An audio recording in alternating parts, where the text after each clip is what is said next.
I pledge allegiance to the flag of the United States of America and to the republic for which it stands, one nation, under God, indivisible, with liberty and justice for all.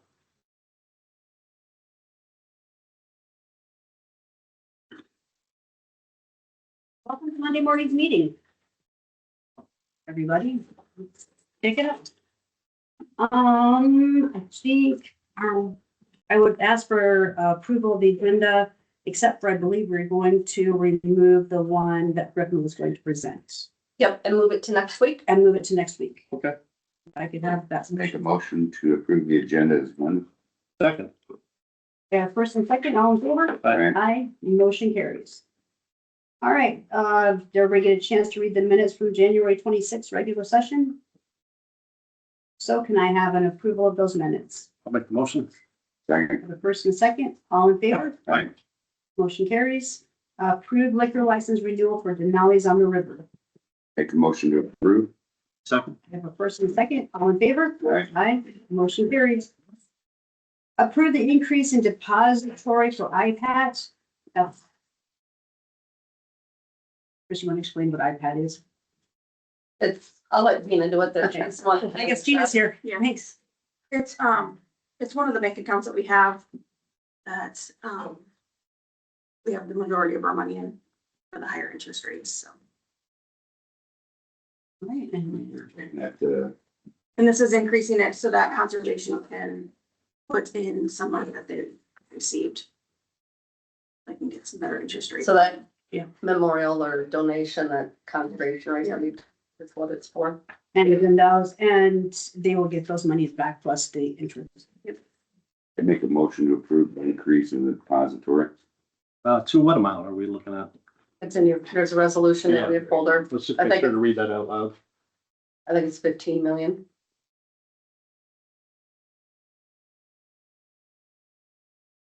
$15 million. I'll second. I have a first and a second, all in favor? Aye. Aye. Motion carries. Approve the resolution for the appointment of Alex Davis County Engineer. Make a motion to approve. Yeah, are we cleaning up some documentation here? Yes. Yeah, okay. From my understanding, and Alex, feel free to chime in, it's something the DOT requires. It's different from the one that was originally approved when you guys appointed. Yes, ma'am. Thank you. I'll second. I have a first and second. Is there any further discussion? No. Hearing none, can I get an all in favor? Aye. Motion carries.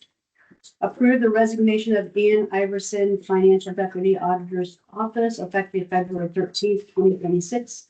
I really don't want to approve this. We don't either, actually. We can't compete with the private sector for wages and other benefits, not necessarily the health insurance, but the flexibility. It's just, Yeah. that's just common fact. I And make that's a what it motion is. to approve Van's resignation. Further discussion, maybe we could offer it actually to change this over under the Board of Supervisors, move her position under. It might include might add additional checks and balances. No, we're not going to move an employee of the auditor's office that's a deputy auditor out of the auditor's office. That needs to stay in that office. They have their checks and balances needs to stay in that office. I mean, it doesn't make another checks and balances for it to come under us. So in the event of larger counties, they actually moved their own departments.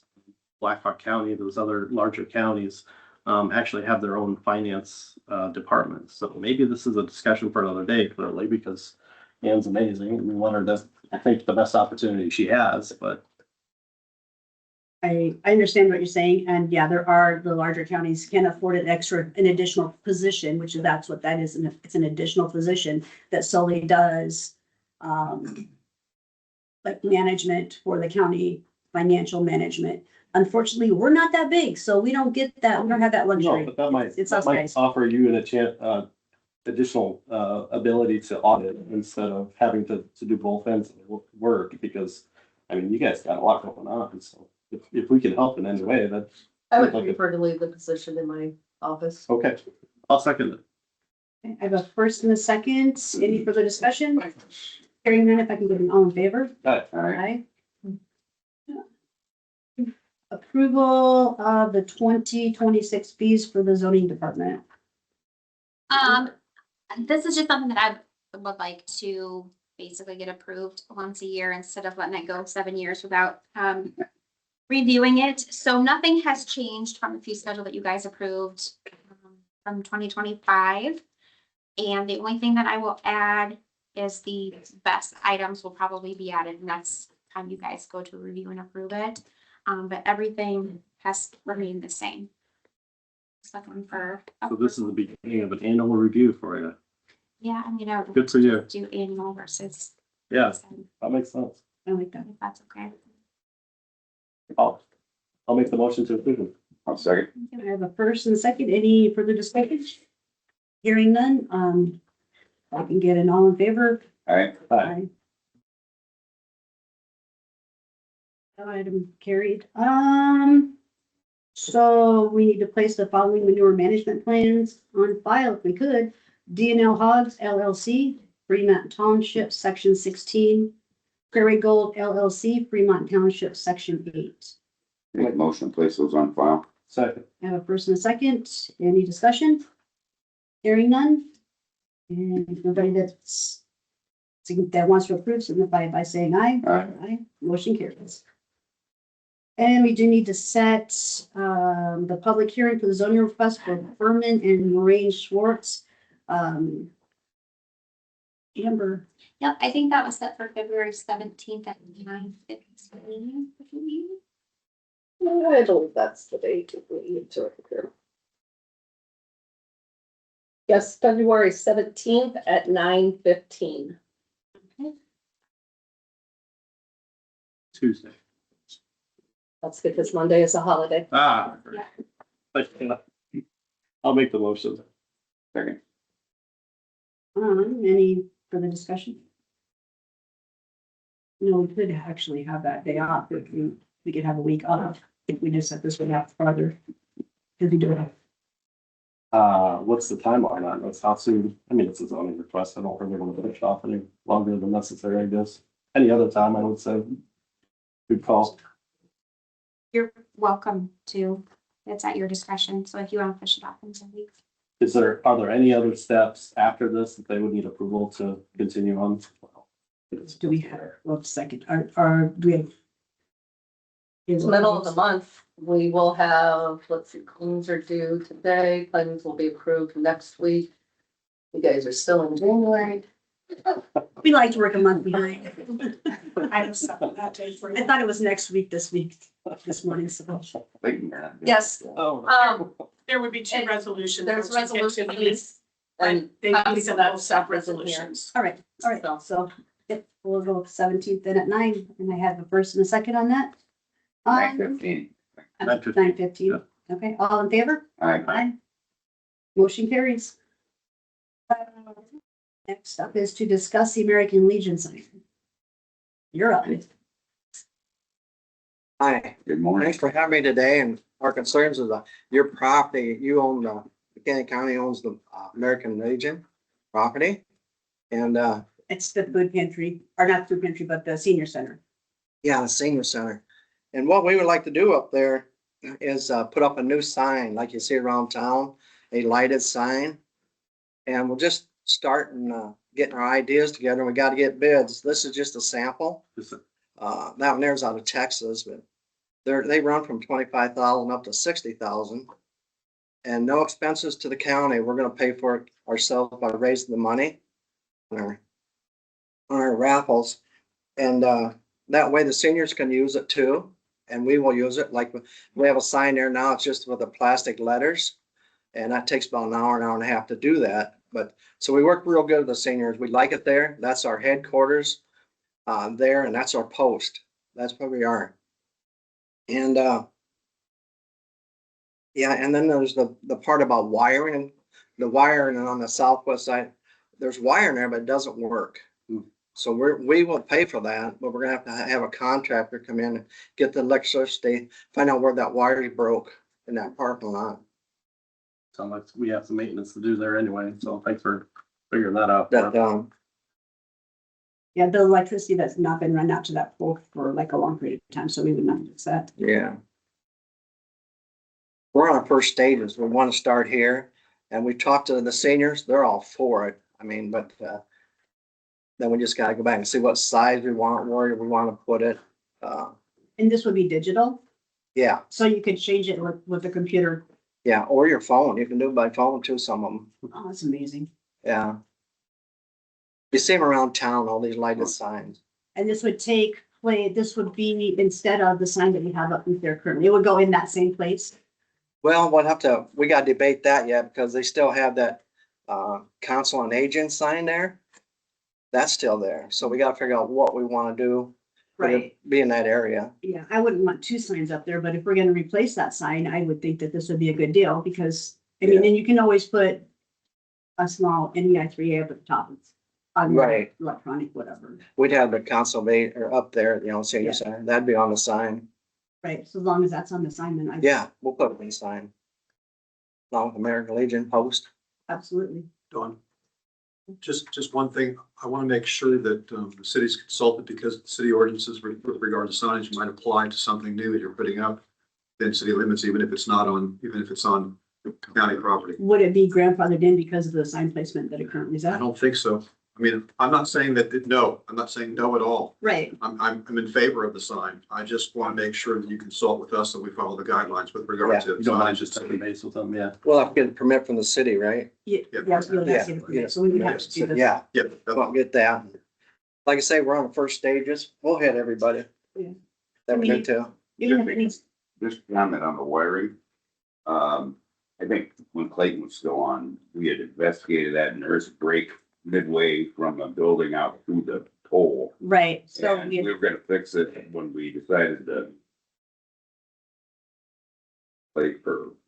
redo the parking lot surface. I thought that we had just decided just to put a light on, like, we can just get one of those lights to shine up that big sign. No, this is going out to the pole by the highway. Right, the one going onto the pole by the highway only has an unlit sign on it, but in order to light that, you can do it the cheap way, which would be just to buy the lights that are right off the solar, instead of having to fix that because the fix was gonna be expensive. We're talking about two different, Yeah, this looks like a little more than what solar. we're talking about two different things. No, we're not, we're talking about the electricity to go out to the pole. The only thing that pole would need electricity for, that where the current sign is, would be for that sign, because the sign was not lighted. The pole had electricity run to it. There was an outlet on there that got struck by something Right. years ago. So it hasn't worked for a long time. Right, I mean, I guess I'm not in favor of having to fix that personally. When we have, when you could get a cheap fix for the current existing sign, which would be just a solar lamp, so I guess.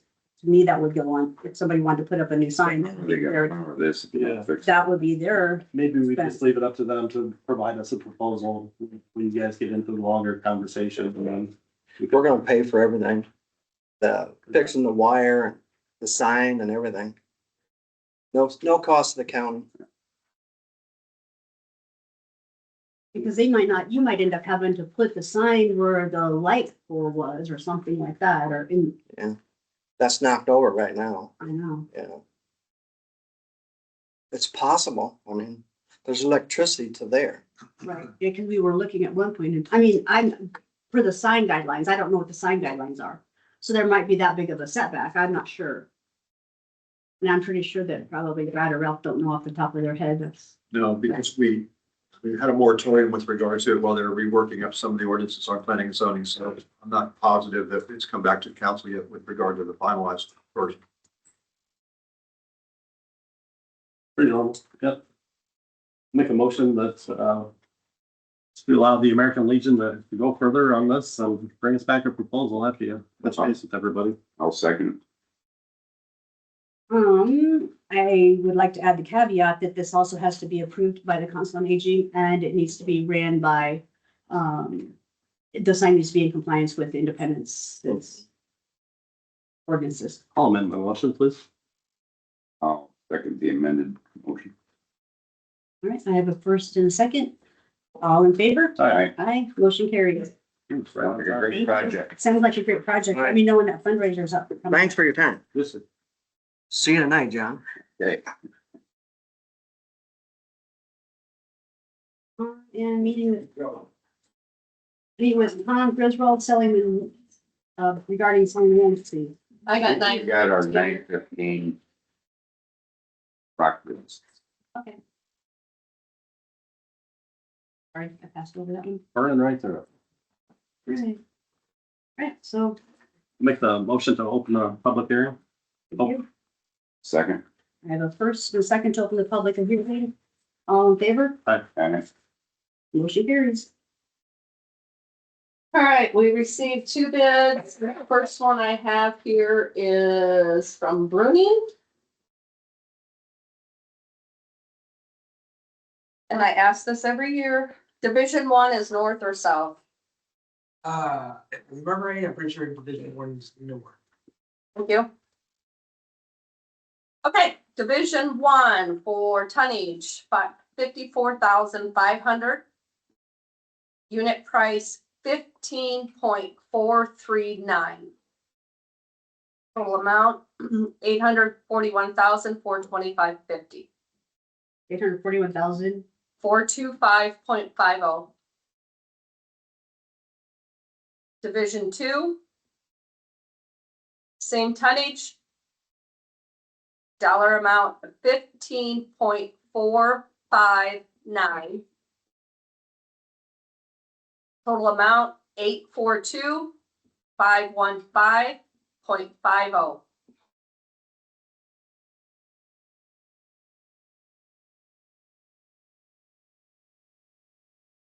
Chris, before you go to the next one, could you repeat for the northern, what the total was again? 841 something.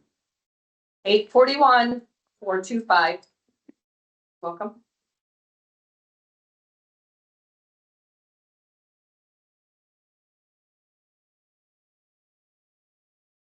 Okay, the next one is from BMC Aggregates.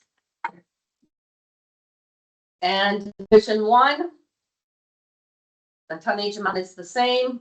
The unit price is 15.71. Total amount 856,195.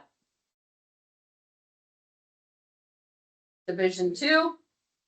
Tonnage the same. Unit price 15.71. Total amount 856,195.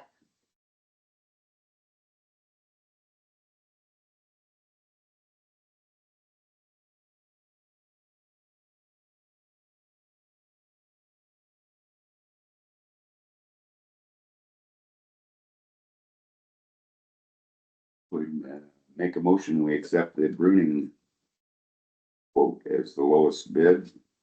Just, Do we For allow, both for- the northern and southern. we allow for additional bids here? no, we never. Never have, but But we probably need to see if there's anybody in the public that wants to weigh in since it's a public hearing.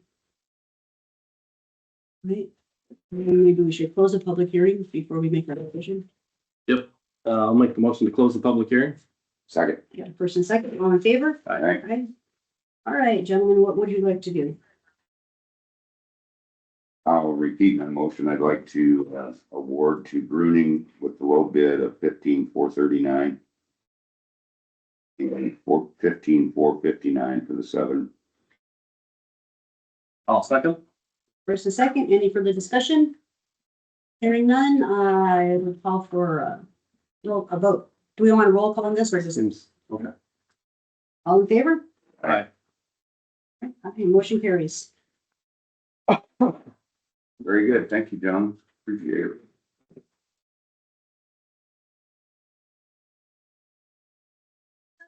Next up would be, let's meet with Tom Griswald regarding, selling mature walnut trees at the Will County Home. Good morning. My name is Tom Griswald. I live in Troy Mills, and actually I was up doing some logging at BMC Aggregates Quarry in Oldwine, and I was coming back home, and I was out by the old county home, and I looked off to the right side, and I seen some walnut tops. Of course, I'm third generation, so I can spot walnut trees from miles away. And so anyhow, so I looked at, I have a app on my phone on X. It shows me if it was a private individual, it shows me who owns it, where the taxes get sent to. I go to their house, knock on the door, so on and so forth. So I clicked on it. It said Buchanan County owned it. I come to the courthouse. I talked to the auditor gal. She gave me Dawn's phone number. I called Dawn. Dawn said, what are you thinking? And I said, well, it's kind of hard to tell. You got to walk and look and do an appraisal. So she said, you have my permission. So I walked in there and walked around and looked, and it's been pastured for years. What happens is when timber gets pastured from the trapped cows standing around the trees, it's hard to believe, but it does pack the soil. So the rain doesn't soak in like it would if it was just natural. So then from the pasture trees being pastured around over years, over time, they start to get hollow in the bottom. The bottoms get big flares on them. They're not hollow all the way. They're hollow at the ground. Some of them are. So what happens is you get a windstorm, wind breaks them over, 1 or 2 or 3 at a time. They lay there, they just go to waste. No company can come in for a handful of trees. So I walk through there and there's trees that are that way. There's also good healthy trees. The good healthy trees are growing down by the creek where they're getting plenty of moisture. So I walk through there. There's 20 trees that are, it's kind of like anything, corn, humans, whatever. Everything has a life expectancy. These trees are not going to get any bigger, not going to get any better. They've lived their life. They're going to start to go downhill and just go get worth less and less. So I walk through there. There's 20 trees that are worth $26,000. That's $1,300 a piece. Some trees are worth $1,000. Some trees are worth $2,000, but the average is $1,300. So if you guys were interested, I'd give you $26,000 for those 20. There's also 15 in there that I took pictures with on my phone that are hollow in the bottom. They have a squirrel living in them in the top. There is salvageable wood in between the two, but lower quality. They have a lot of health issues. Like I say, some have lightning scars from being hit by lightning. They're just old and going downhill. So there's another 15 of them in there that are worth about $600 a piece, which equals another 9,000. So I would be willing to buy the 20 for the 26, leave the rest. I would be willing to buy all 35 for the 26 and the 9, which is 35. There's a lot of younger trees in there that are going to take off after these are gone.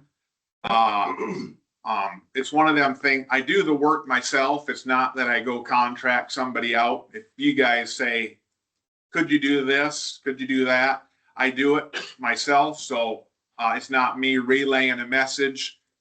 Somebody leaving tracks, ruts, whatever. The time to do it is when the ground is froze, which is now.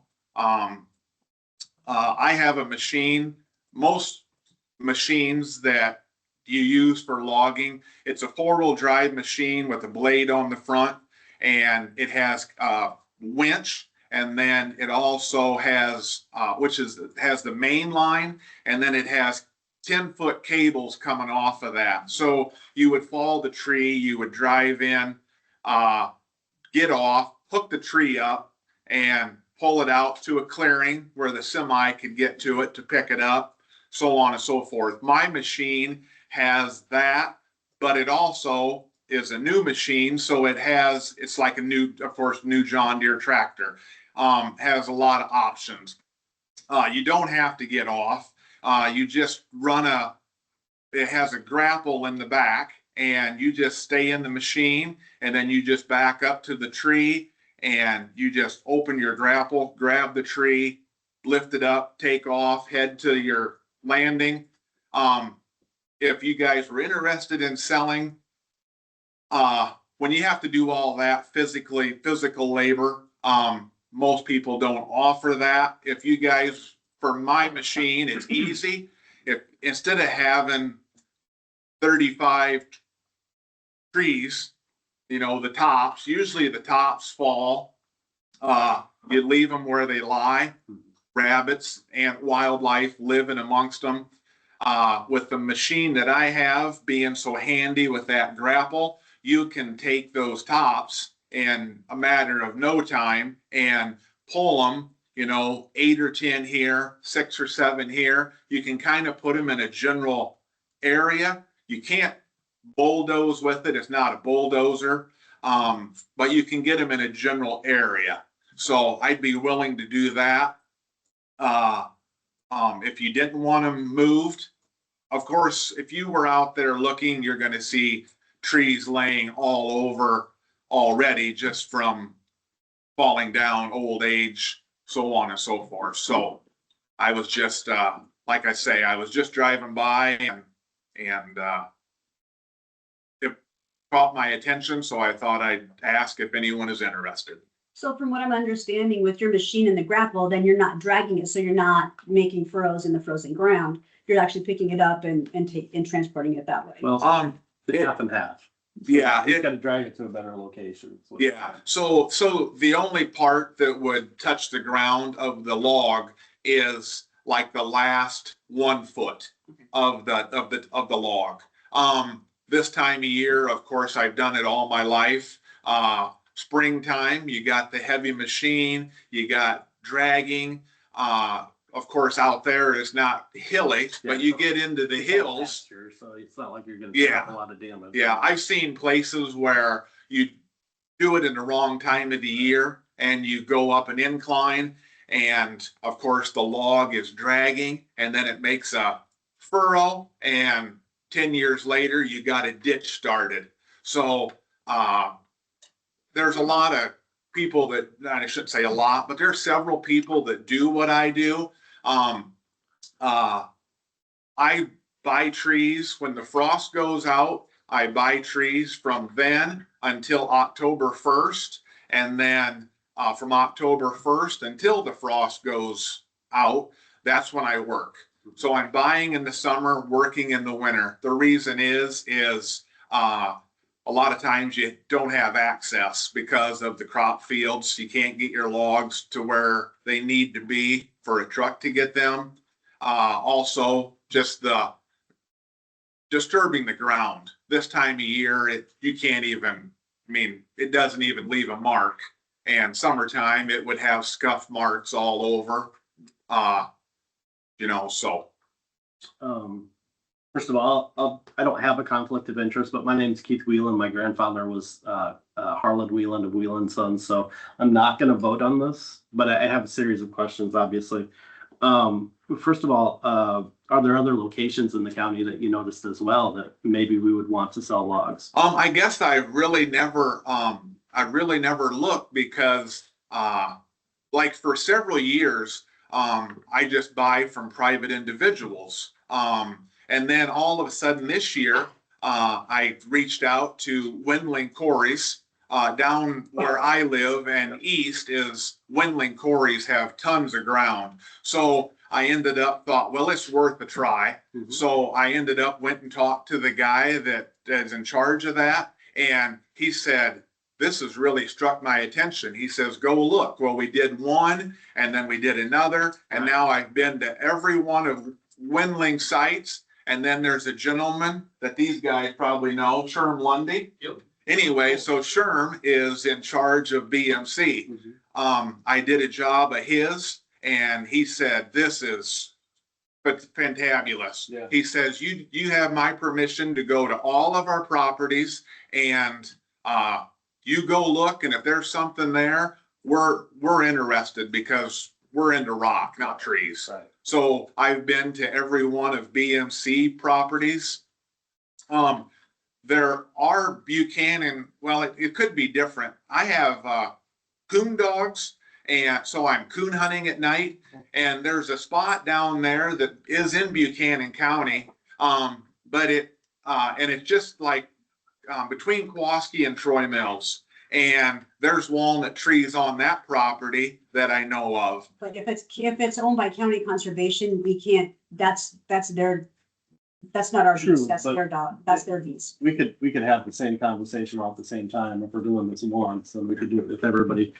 But the other conversation is, normally with this much money, I'd like to see a bid, but he's already given his pricing, so I'm. Like if we did to bid, would you be willing to come back and if we did, because of the price, we probably do have to, in all, like what Keith said, we do have to, and I hate having that you already mentioned prices, but would you be willing to come back?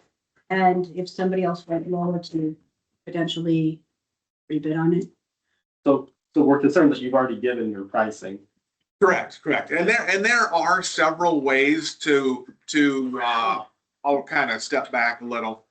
There's people that do the same thing that I do, and they'll go to an individual's house and they'll knock on the door, and the landowner will say, yes, you had my permission to go look. I like to buy the trees so much, and I pay you before I start, and then go in and take those trees that we agree upon. Some people don't want to put their neck out, because if I cut one down and there's no value at all. I hear you. Right, or the $600 ones, they're Right. potentially you Right. could want nothing. Right. So there's people that won't do it that way, and they want to go and they want to do it on a percentage. They want to go in and do the work. You guys not get any money. They want to go in and do the work, cut the trees down, pull them out, so on and so forth. The problem with that is, maybe not with you guys, but with a private individual, the trees are cut down, the trees are pulled out, the trees are hauled away, and then they go to present them with a check, and they are not satisfied. I thought they were going to be worth more than that. If I knew that, I would not have sold them. So the way I do it is the way I just stick by. And if somebody tells me no, there's some pain on the trees for a few years and no hard feelings.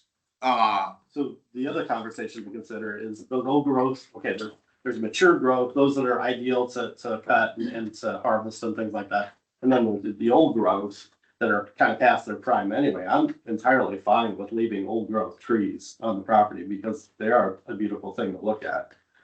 Especially moving down south, you come back to Iowa and you're like, well, there's some beautiful, gorgeous trees here. So But if we could get money out of those old trees, I would rather have money out of them and allow for some new trees to be planted or replanted out there to where we can get some new growths going on, because these are just gonna die. And then we're stuck with dead trees.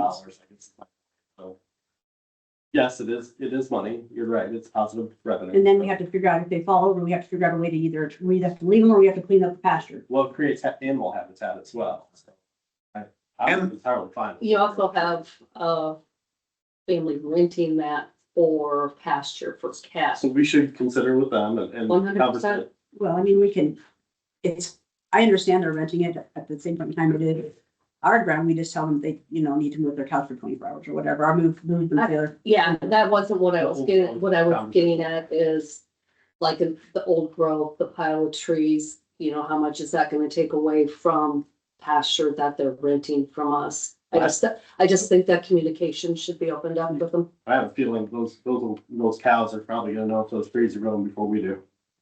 Yeah, like I say, there's 153 acres out there, and we're talking 35 trees. So you're talking, of course, there's like maybe 3 or 4 or 5 like in 1 acre. But if you did the math, it'd be like 1 tree every 4 acres. There are several mountains and mountains of basswood trees, and they're just great big culverts. They're just full of raccoons. There are trails going everywhere, and there's a lot of oak trees. So there's gonna be a lot of old growth trees that are left, that have no value other than just okay to look at. The walnut trees, they're old growth, but they're worth a little something versus these other trees are not. Sure. So, that was kind You of, leave the old growth trees like the bass and those things that are worth less, that. yeah, well, actually, to be honest with you, all I buy is walnut trees. I just don't see, my grandpa logged and my dad logged and now I do. I'm 55. I've logged ever since I was 18. These markets, walnut trees are kind of, there's a lot of walnut trees in certain areas, Yeah. but there's way more oak trees and way more cottonwood and hackberry and all that. So all these markets, like the sawmills, they just get flooded with hickory trees and oak trees, and then the market goes down. So you take 100-year-old oak tree, and if I was to buy it from you, do all the work, sell it to a sawmill, that 100-year-old oak tree is going to be like $150 after all the work is done. So by the time I would give you, say I gave you $100 for it, I'm only making 50, and I have to do all the work and truck it there. So I just don't even buy anything other than walnut because it's just, Better profit margin. yeah. And it's hard to buy trees like that. When I would come to you and say, would you take, $75 for 100 oak trees? You're gonna think my timber is gonna be destroyed for $7,500. But when it's walnut trees, it there's a lot less for more money. So it does kind of bring, some attention. I would suggest that we talk with county council and see if there's anything else that they're looking at too. If you want to go out and check out any of the rest of their properties and figure that out. And then, whether or not we wanted to have the discussion about whether this is the appropriate time to take that bid or put it out to bid. I know they've cleared like up at, campground up at, Yeah, sure. No, Jakeway. Jakeway. Oh, sure. Up at Jakeway, they did a major clearing out of old timber up there. And you asked the question about whether there were any timber sales. One of you two asked that question already, I so didn't ask the question. somebody. Because I totally understand the value of taking trees that are mature and not gonna grow anymore and start to die. So that new growth can come in. I get that. Yeah, sure. It makes sense.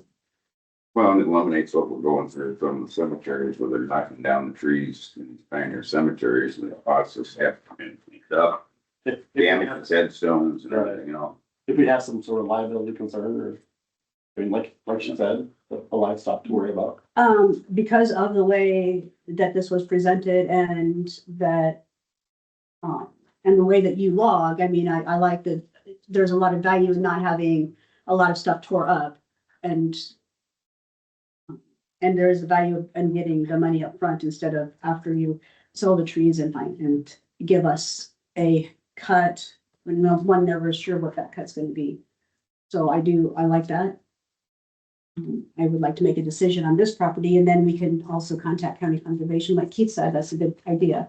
And see if there's like some timbers they want, especially the way that Mr. Griswald clears them out is better than I've seen some people go in with dozers and, or at least it looks like dozers afterwards. And we can put that in the bidding requirements too, to say, this is the upfront cost, not a back end cost, so. Well, we're running out of time too for him to do it because we're getting somebody to warm weather. Like I said, only 6 more weeks of winter. I didn't And like that. That's a big production. I have I have a timber of my own and I have access to tons of walnuts and, of course, if there's squirrels out there that are burying the walnuts and whatever all fall and then they dig them up you know, and so on and so forth. I have access to a lot of walnuts. If I was to buy some trees from you, which I have on Windling sites before, no one else has really asked, but I've taken, in the springtime when it's muddy, I could just park on the road and then walk in there. And then basically within an hour or a couple hours, you could go and, stick 100 walnuts in the ground. And the thing is the squirrels don't know where they're at. So the chance of them coming up is, you know, they're gonna come up, yes, but are the cows and the deer, when they get about this tall, they're nice and tender. So then are the cows and the deer gonna bite them off and they die anyway? But I'd be willing to plant some walnut trees as well. I mean, seems like it's producing walnuts out there. I don't think there's gonna be any shortage of future trees. Right, Future right. ones. Yeah, and the problem is with the being pastured, the cows and whatever, there's no trees out there that are the size of your thumb growing because they just get bit off. So Okay. it probably isn't gonna happen with these as well. I would say that's probably a wasted effort. Thank you for the offer. Right, but right. I just, very gracious offer, but I just don't see what's gonna help. John's thoughts? I like the idea, but I agree that with the money we're looking at here, it really probably does have to go out for bid. Well, okay, so let's do this. Does 3 weeks give you enough time? Like if we have this back on the agenda in 3 weeks, you'll still have enough time? Yeah. Okay. Yeah. And the other index software has to be just like this. They have to pay up front. Yep. They have to not damage the land or the rest of the trees when they do it. This time of year, that's This real time. easy, so that's good. Okay. Yeah. That sound okay with you? Yeah, that's totally fine. Well, thanks for bringing it to our attention. Really If you would, appreciate it. if you would let me know, I guess, when, Okay, can you put something out on our website? I need some specifications. How do you want it worded? It needs to be, if you're gonna choose to advertise for it, it needs to go on the paper.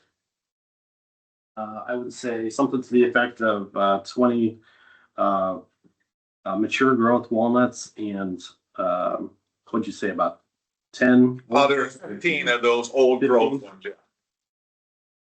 15 old growth. And like I said, I shouldn't make a motion on this. I don't have a conflict of interest, but I don't want to give that Appearance. appearance of impropriety. Money to be received prior to logging efforts. And, the rest of the trees in the vicinity not to be damaged.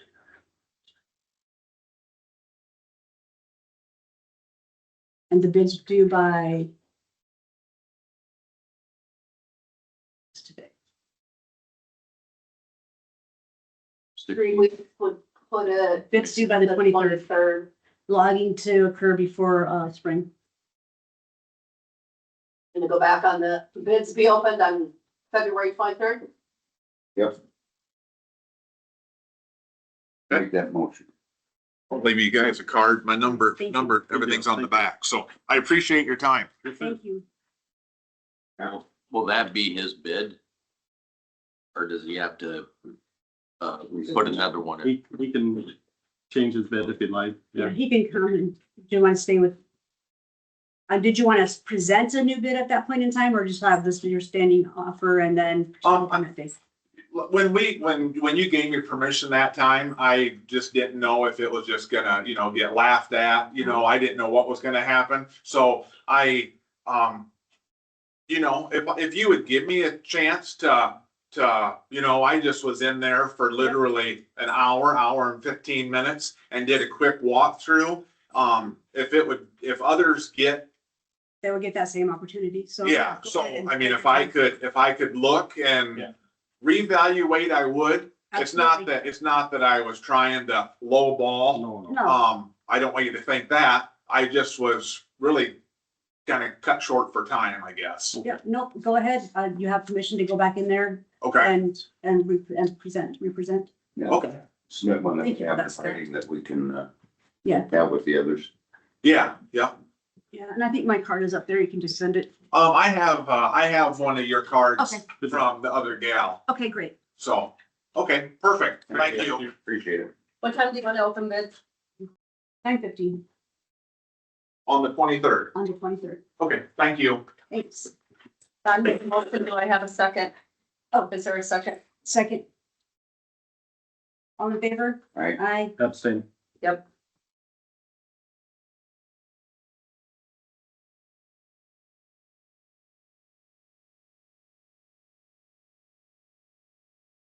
Alex.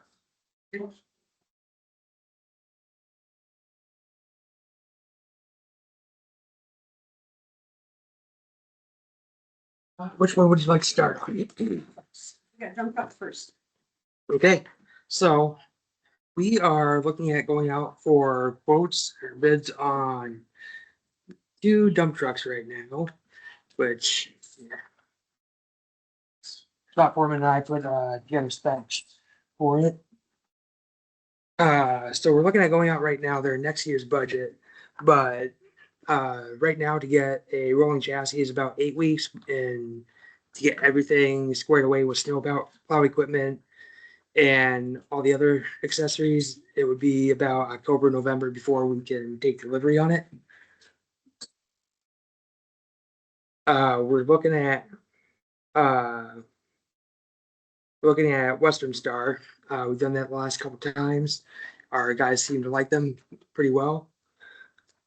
In the budget right now, I do have it budgeted for 3 dump trucks for this next budget year, but with Rig Ride coming through and a couple other things, wanted to kind of hold off to see how much money we're going to be spending on. Smart. So you're going with Yep. 2 at this point? Yeah, at this point, we're going to go with 2, and once we get a better idea on how expenses are going to lay here, maybe go out for another one here in the fall.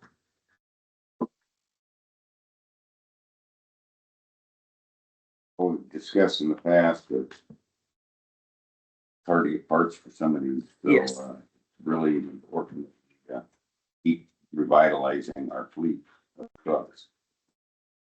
Yeah, we have And since it is in his budget, I think, it would make sense.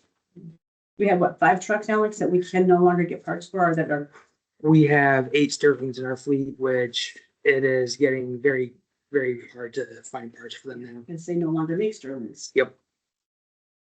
So, when you present these bids, can you make sure that they're, do me a favor, put them on an Excel spreadsheet and have the, to us ahead of time so that we can, with the back of paperwork, so we can look at it, review it, instead of having to try to muddle through it in front of everybody. Yep. This way, if we have questions, we can. Helps us look a lot less embarrassed, yeah. Yep, I can do that. Thank you.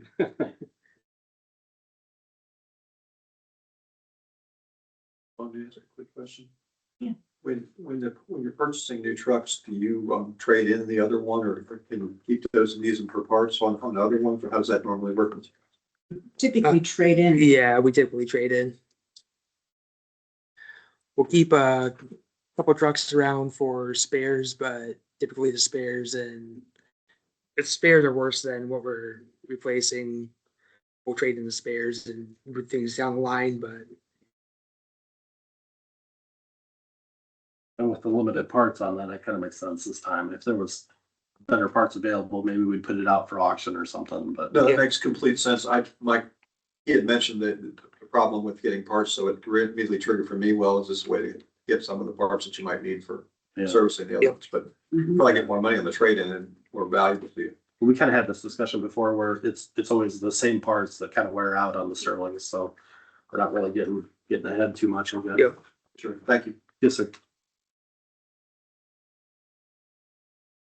All right, so we're in agreement then to go ahead and, it's in this budget, to go ahead and get some quotes on these and okay. bring it back to the board.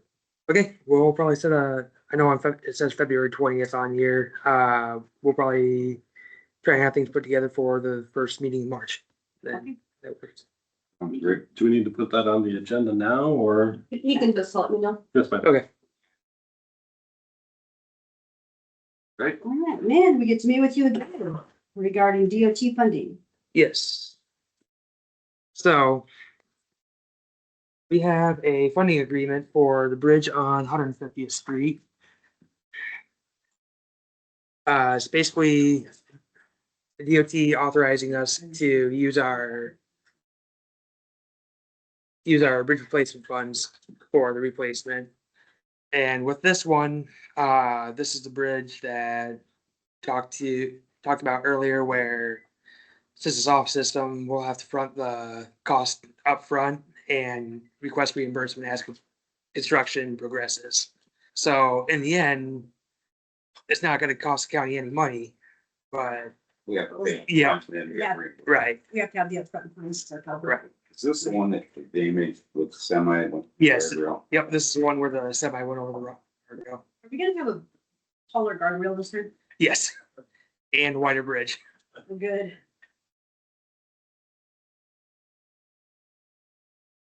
This one off of Buffalo. This one is up 150th Street, just past Indiana. Heavy traffic area. Yep.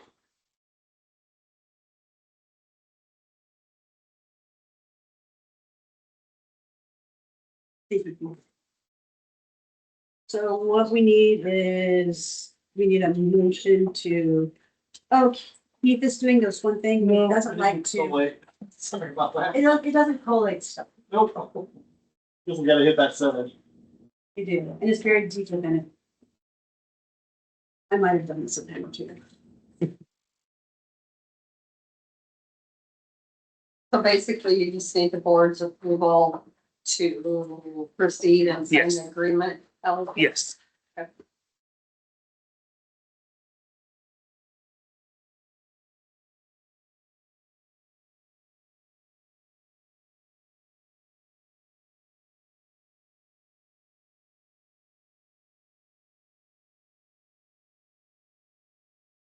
Collating in the west. For doing that, I'll go ahead and make a motion that we approve Alex, proceed with the bridge replacement on 150th and Otter Creek. And to, that to the, sheriff for signature. Okay, Second. I have a first and second, all in favor? Aye. Motion carries, all right, we're gonna replace the bridge, Okay, thank you. thank you, Alex. Perfect. And I'll get that signed and put in your envelope. Okay, sounds good. Thanks. Either that or just email it to me.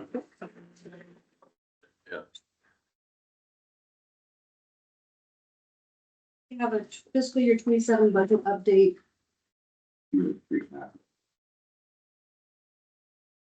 Yep, there's copies of ideas that I came up with for you folks to take a look at and make a decision.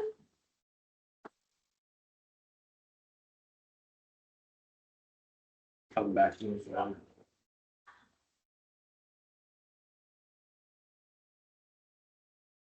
Yeah, I've been there, done that.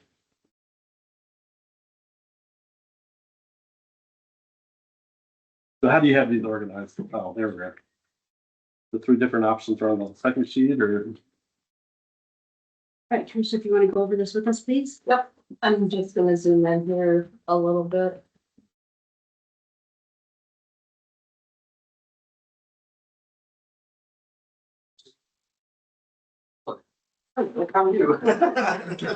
Are you telling us that your eyes are old? Okay, so basically, this first spreadsheet that I have pulled up for you to take a look at.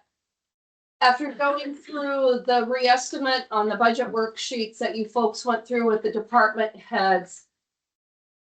This is an estimated of what the carryover could possibly be if those expenditures hold true.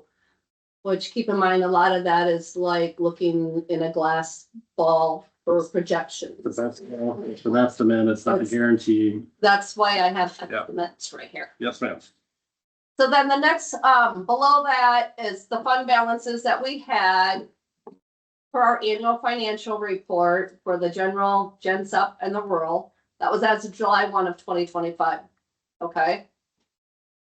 So then what I did is I took an estimate of what we will have at the end of June, which is the fund balance here, plus the estimated carryover right now.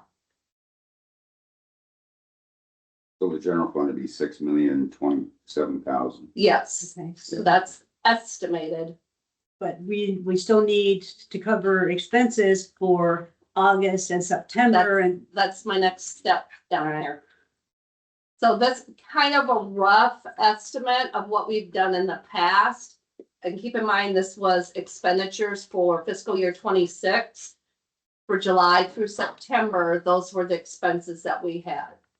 We always seem to have a higher expense in general stuff, mainly because that carries our employees' benefits. So our expense for July and through September would be 211,589 in general stuff. Estimated, Yeah, estimated. yeah. That's, Disclaimer, yeah, here. that's what was spent last year. That's what I'm going off of. Yep. So in all reality, it's going to be higher due to, you just look at wages, for example. Increased wages for FY 27 is gonna be an addition on top of what that is, because this is strictly was from July of 2025 to September of 2025. Is it safe to say September or should we go through October? I just want a quarter. But That will get our taxes starting to come in correct. Yeah, for start, yeah, for the most part, the majority of them come in September. unless you're me and I like to say have interest in my account. Keep them, get a little tiny bit of interest. Okay, so is there any questions on that? So if I do Thank the you. math between the two, that would be approximately what would be left? I think the easiest way possibly to understand it is see this, look at your carryover, what our estimated carryover is. And that may help a little bit with the next spreadsheet, okay? Okay, Okay, for this levy comparison. This is where we're trying to figure out how we're going to cover our expenses without increasing tax dollars asking, okay? I am going to start down here with the highlighted areas. So you guys had budgeted to take $346,500 and we move it from the general fund to the general supplement. So these next few examples are playing with that a little bit because that's what we discussed Sure. last Monday. So the first one, I divided the transfer in half, moving 173,250 from the general to the general sub. That would still, and to keep the tax asking for fiscal year 27, the same as what we had for fiscal year 26. We're gonna fall short $114,000 in the general fund and $184,000 in the general supplement fund. Okay, if we continue to go ahead and do the transfer of the 346,000, that's gonna short the general, your 287,000. Keep in mind what I just said about the possible carryover, which covers a lot of that. And then a 10,000 shortfall in the general supplement. Your third option, that we don't do a transfer. I would really like to steer clear of this. It's not my decision, only because our general supplement with the benefits coming out, I really don't want to see a $350,000 shortfall in that. That can change at any time. For example, right now, Anne resigning, she does not take health benefits. If by chance when our replacement comes in, if they choose to take health benefits, that's just under 30,000. Right. So if that happens in a couple different departments, that's a big deal. Or, so there's your 1, 2, and 3, or your 4 could be, you can go in and meet with department heads and try and cut.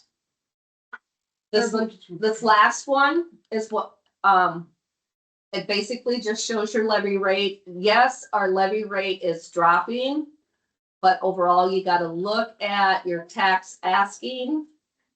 And, if you guys choosing to keep it at what we asked for in FY 26, the county will not be increasing tax asking at all.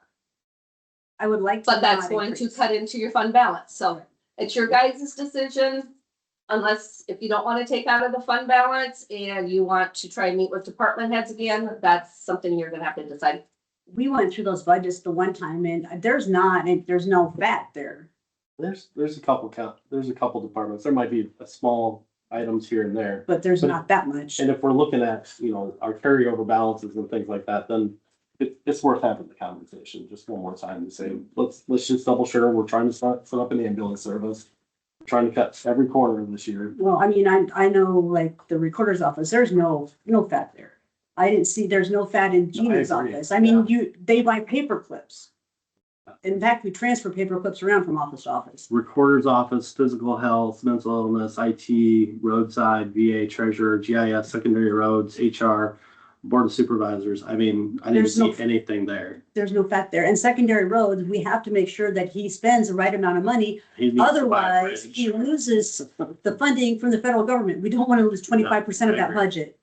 I mean, so then you're talking to jail and the sheriff's office and there's There's a couple departments we could talk to, and maybe there's 10,000 here. I mean, if we're looking to make it as close as we can, which is our entire goal, is to keep the tax base the same as it was last year, then worth the ask. John, your thoughts?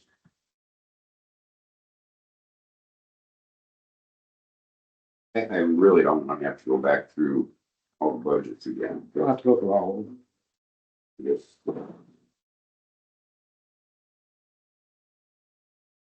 So I guess Go ahead. if that's what you wanna do, I just need to know what departments you want to revisit. And we'll have to try and get something scheduled. If we had to suggest or send those for suggestions to you and then put that in an agenda item and decide if we want to, Well, we're kind of like talking. So about let's right make now. It doesn't agenda item right We now. make I a don't decision wanna now have an which agenda direction you item, wanna go. another I don't agenda item, care. another agenda. Let's make a True, decision sure. and move forward. well, you have some additional departments that you'd like to look at? I mean, I do. I really don't because I didn't see any fat in the budgets the first time through. So, I mean, I didn't see anybody asking for $30,000 worth of computers or anything like that, Well, or new vehicles or, and 7 of these departments, they cut their budget. I mean, significant. Right. They still gave themselves a raise and, they heard us. They heard the message saying, okay, we see things here and there that we could get rid of. So And I think a lot of those, yeah, you're absolutely right, Keith. There was a lot of them that cut theirs significantly, but a lot of those had to do with, projects from the prior year. maybe. And some of them had to do with, IT would be the big winner there. I think he's getting County Doge right there. and that had to do with projects, same way with conservation. There's different service contracts that change. I've stared at these figures since the end of December. Mhm. The increases, I believe, that we've seen, and once again, our department heads are very fiscal responsible. The main increases was an increase of salaries, and you increase salaries, that increase your FICA, your IFRS. Well, I see 2 different types of philosophies. There's times when budgets are tight and you need to put a little more cushioning in the individual department budgets where, you're worried about the overall balance of the county. And then there's times like this where I think we have fund balances available to us. We have the cushioning that we don't have to be as tight as on our individual budgets. Yeah, and that's why Piece to look at. That's why I presented these figures for the different options for you guys to make your decision off of. Right, yeah, and I really don't want to go back to the budgets again. We went through them once. There's no need to do the pain point twice when we went through them once with fine tooth comb, so. I don't like to spend down savings because I know what happened when the water line went out in the front of the parking lot. You won't hear then, but, you know, in 2000, what was it, 2021? We ended up with 2020. 22. We ended up with the whole parking lot tore up to fix a water line. Well, that's not even an insurance cover. That's all, you know, and it was an unplanned expense. So, you know, they dipped into a little bit into the reserves at that point in time to get that done without having to bond for it, you know. So I don't want to spend everything down to zero, obviously, but there is a little bit of money there to spend down. I don't want to raise taxes or ask for any more, even though it would be a minimal amount, but it's still a additional tax asking. I would That's say hard to that, say. that crystal ball, that, you know, these numbers that we're looking at, those are real great estimates. I think we should, you know, make that plan and then use our fund reserves as that cushion. But again, we still have some cushioning in some of these budgets. So, but if we go back through and we try to cut some of that cushioning, and then Right. at halfway through the year, they're asking for a budget amendment because it's been cut too far. And so then we're spending the same money that we're just gonna spend anyway. We don't do it. So, And I think we have the reserve balances to be able to go forward that. in order to do that, though, Chris, you're saying that it would be better to do 2 transfers? Is that what I was catching? But one or the other, I think is.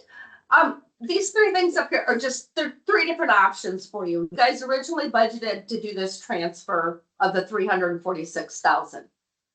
These are just basically, that's all I did was give you a scenario of only doing half the transfer. Mhm. The full transfer that you budgeted. Or doing a zero transfer. So if we do the half transfer, then it ends up being a less of a hit though. It's the same amount of money no matter what. The one thing I'd like you to keep in mind is our general supplement always carries a lower fund balance. Yeah, we don't want to transfer for that. So I would prefer, if you're going to use a big chunk of our fund balance, I would prefer that to come out of the general fund, that larger amount, which is this amount right here, this 287. And then we're only using 10,000 of the general sub fund balance. Okay, I like that option. And I like transferring it at 2 different times. Yep. Because we're gonna revisit things. I mean, what people don't understand is in January or December, we're gonna revisit all these budgets. We're gonna reestimate what they haven't spent yet and what they're going to need going forward. So there might have been an expense out there that, yeah, okay, I'm not gonna spend it this year. So then that goes back into the general fund. So then we're essentially going back through them again. When we do fund transfers, we always do them usually in October and then usually in April after taxes come in. That's how I would prefer. Keith, are you on the same page? I'm still on the note that we still need to look back at some departmental balances and budgets. But we will be going back over them in, Not next year, but before this one. I mean, we're gonna be going back Before over this them in levy. December. And then that will, But after we are levying tax, so that's. well, we're not gonna reduce the tax anymore from what we're already asking for from last year. We're not gonna be able to further reduce that. We can stay the same, Absolutely. so then there's kind of no point because we will be putting at December, we're gonna be going back through them. And that's only half a year for this. So are we on track to be able to make this tax levy this year the same as last year? Maybe that's. Yeah. Yeah, that's exactly what we're doing. The levy will be lower Yes, ma'am. Thank you. due to The revenue tax, yes, ma'am. due to the increase in valuations, our levy will be lower. But we're not gonna request from the county additional funds more than we did last year. That's this whole scenario I've been showing you, and that's what we started with, at the last meeting. That's what we wanted to go. So leaving it at the FY 26 tax asking, that's where you're gonna have that shortfall. I'm gonna look at scenario number 2, this one down here. We leave it at the tax asking for the general, the 5.1 million. You're gonna have a shortfall of 287,000 in the general fund. This is the tax ask, the 2.5 million is the tax asking for the general sub of FY 26. Mhm. And with the current expenditures, you're gonna have a shortfall of $10,800. And by the time that we go back through to do the reevaluation in December, they would have only had 6 months of this current budget spent. So we kind of have a better idea with them having 6 months spent than trying to project it a year and a half in advance. I'm kind of looking at option 1, the half transfer. Yeah, only not taking it out of the general supplemental. I understand that because those figures look lower, Okay, thank you. but this is my concern, it's still the same bottom line, still the same amount of money. My concern is our fund balance is always lower on the general sub. And I would prefer not to use very much of that. Not take the, like the 184, I would prefer Thank to you. take with the 10,000. Excuse me. I heard you say it. And, also keep in with this, let me click back here quick. So we're throwing my projected carryover for going into FY 27 is 275,000. So just running through your head, okay, we're cutting into the general fund 12,000. If we have that carryover compared to what our projected expenditures are right now. And we'll do the one where we're taking the least amount out of general supplemental, Yep. because that. So basically that transfer will stay the same as what you guys originally budgeted. Okay, and then. This is just showing you the figures of what, if we spend every single dollar we budget for, Sure. which never happens, that's what we're gonna be taking out of our fund balance. John. Are you okay with that? Yes. Weighing in on I this? am. Can I have a motion to this effect? You want to just call this option 2? Or you could just, in your motion, maybe say just proceed with the transfer as budgeted. Okay. And then also, Yeah. I'm gonna throw something else at you if it's okay. So also in your motion, if you don't mind, I would like to be able, I'm working on getting the taxation set up for the EMS levy right now, Mhm. okay? I'm hoping to have that done this week.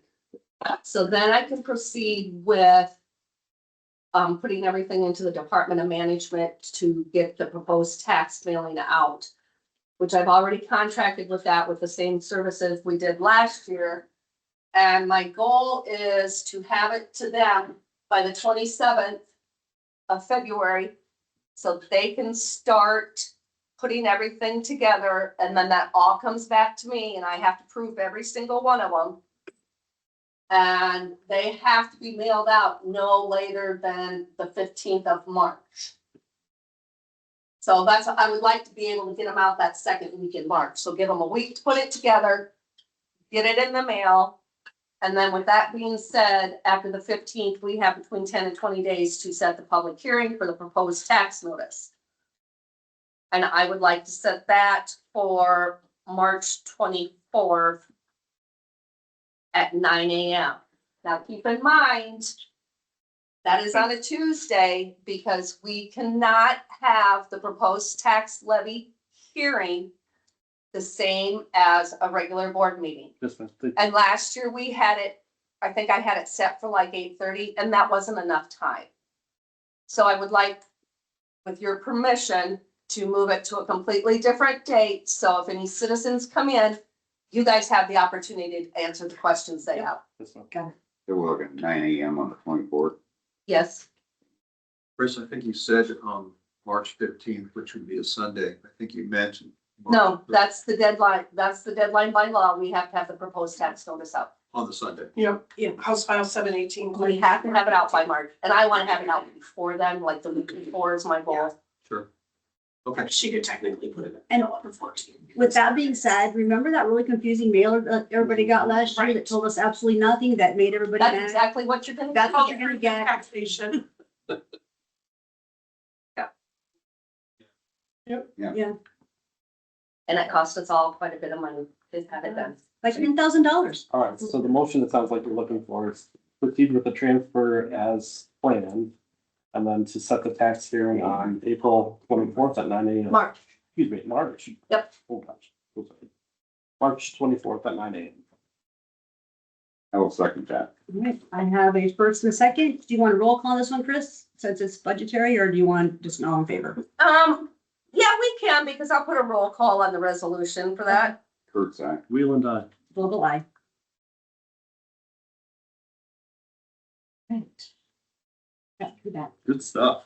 I feel like I just ran a marathon. Next up is Maggie Berger from Spear Financial.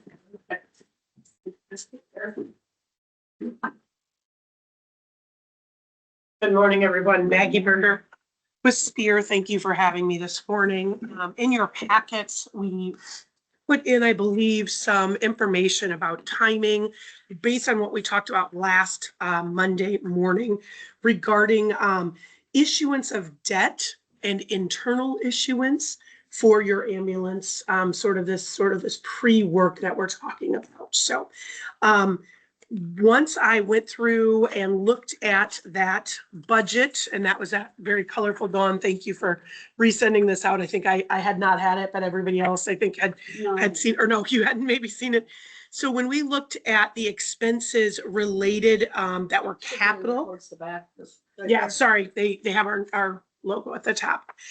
When we look on this, we're talking about the $1,032,000. This is the general fund loan agreement. So it's not out of the general fund. This is not the piece out of the general fund. This is the piece that we would have you go out and we'd get term sheet and proposals from banks in and around your area. This one is related to all capital expenditures. So the way that we put this together were ambulance service capital expenditures before July 1st of about $1,014,000. What you're going to see is on your sheet was about $1,124,000, but we deduct off the director and the director benefits because that we're not claiming as a capital expenditure. That's going to be a working capital. That's going to be more of that operational cost. And then the only other expense down below that's not really operational for after July 1st is cell phones, 3 of them at $500 a piece, so $1,500. So together we do that. We come up with cost of issuance of about $16,100. That is between Spear, that is between Bond Counsel, the Dorsey and Whitney firm. So I pulled it up on my end. Mhm. Which one are we?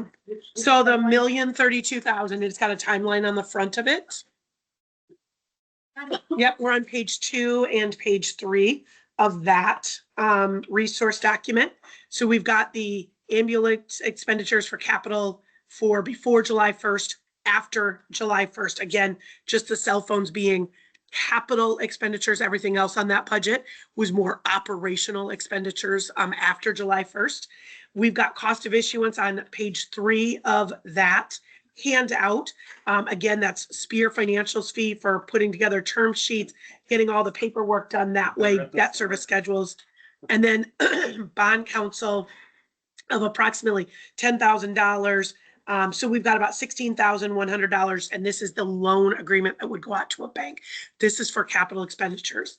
I did in pages 4 and 5 give you 2 debt examples. The same amount, the borrowing of $1,032,000 over 10 years. I did one at 4.5% interest rate because I really think that's probably where the market is. If we're going to go out and negotiate a bank loan, I have a feeling over a 10-year for the county, even though you're a great credit, they're probably going to be about 4.5% interest rate. That's going to produce about $130,000 a year payment, meaning you will be using money from your ambulance services, whether that's ambulance services, insurance reimbursements, all those sorts of, all the money coming into that system to make this $130,000. And that is getting you those startup costs, getting you those ambulances, the cots, ventilators, cardiac monitor, the stair step, all of those, or stair chair, all of those things that you need to get up and get things going. I also ran that then though at a 4% interest rate. Hopefully we've got some local banks in the area that are willing to give you a little bit of a discount. Can I pause you for a second? Daniel, you're on the EMS Association. Can you come up also? Because I think, because you know these numbers also. So do you want to chime in on it? You put a lot, I can. The numbers aren't gonna change. Okay, all right. They're, yeah. So, okay, got it. Continue. Yeah, no, that's fine.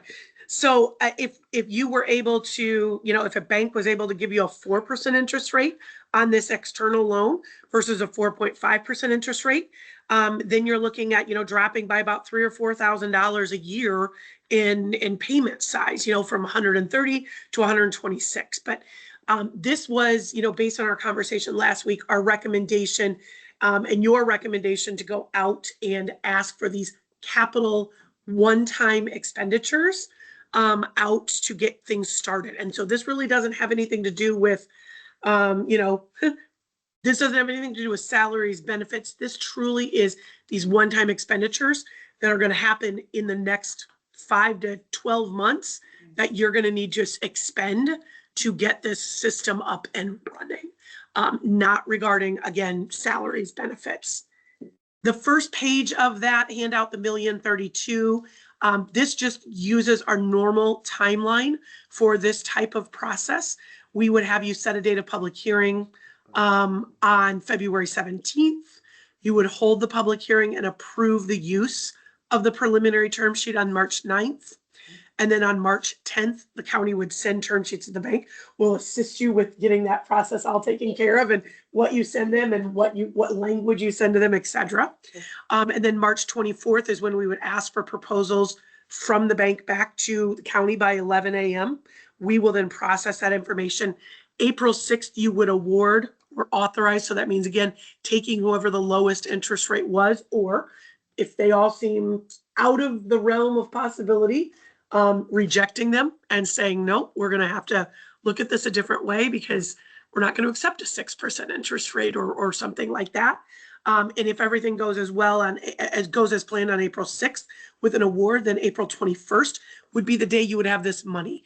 And remember, this is money that you're going to get up front because it is a bank loan. There may be a way to negotiate 2 draws where you could take some of it now and some of this money 3 months from now.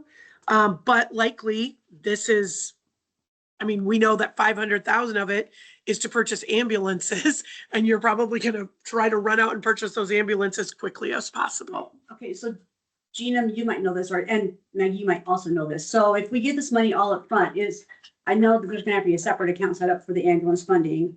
Is this money that we can get interest on? Yes. Okay, so we can, I mean, I know it's not gonna be the amount of interest for all, but at least there will be something. Absolutely. Okay. And you should gain interest on it. You should put this money in some kind of interest-bearing account, and do create some interest income. That interest income can be used on the debt service of this, but it also can be used for the cost of these items that you're purchasing. A question for Gina again, if it goes into an IPAIT account, we can draw that out at any time and it doesn't affect us. No, doesn't affect us. And that's what Chris and I have already kind of talked, we'll have to update the deposit resolution again. That's okay. But we will create, that's where we're getting our best interest right now. Right. So we will create an account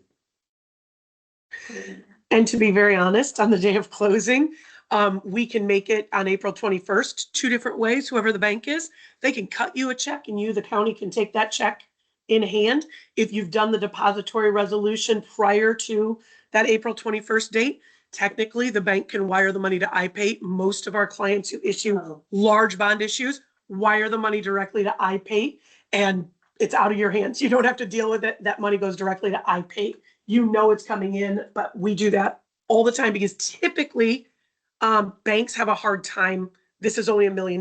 When we do $20 million deals, banks are like, we can't take $20 million on deposit in the morning and not have it out of our bank by the afternoon. Right. So a lot of times we close into IPAIT.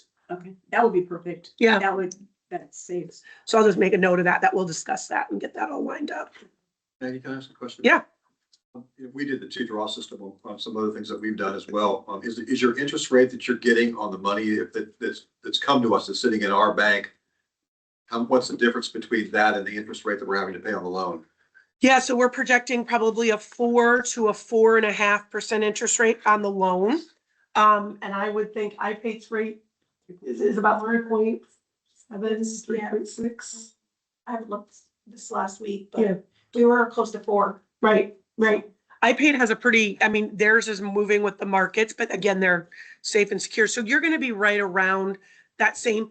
The idea here is versus the city, when the city issues 5 million or more, they have arbitrage rebate calculations they have to do. Because you're only issuing $1 million, you fall into what's called small issuer exception by the IRS. So you don't have any arbitrage rebate calculations, just meaning you won't have to give any of the interest that you earn back to the federal government if you over earn interest. So the difference between the two, loan versus, interest or interest gain, is about 0.5% to 0.75%. I would say probably at this point in time, yeah. That's what. Yeah. That's what it is. Pretty sweet. And again, also, I mean, you can talk with ambulance services. Purchasing ambulances, even though if they're used, maybe, you may take the money in, and if the purchase is in process and they're not gonna let it go till May 1st, whoever you're purchasing from, then you're probably not spending the 500,000 till May 1st. So I mean, there's this opportunity that you could make some interest. Now, some of these expenses, you're probably gonna expense pretty quickly or in the next couple of months, but there is some money that really could be held there. Defined. For what? So dates are pretty well established. Because your November 1 date is the date that AMR's contract is over, as long as you give the notice by May 1st. So that kind of brings up the other conversation, right? Can we have it? Yeah, we have to. We don't have a choice. And also I did Well, talk to the AMR people on your behalf, kind of, and I asked them whether that if we weren't ready on November 1st, would they consider an extension of some kind? They said they would, but they need a new contract. So like maybe perhaps a month by month extension at that point in time, or like a 2-month extension. I just broached the subject with them. We had a meeting last week about it, and I broached the subject with them, what would happen if we weren't ready on November 1. They want every county, you and the hospital to all give them the notice as soon as possible. They know that May 1st is the date, because we have to give it 6 months before the termination of the contract. So they know that date, but they're hoping to get it sooner rather than later. And I think our next, John, what did I tell you the next meeting was? March 23rd or something like that? I think. So John, you're on that board. Can you Yeah. go through that, please?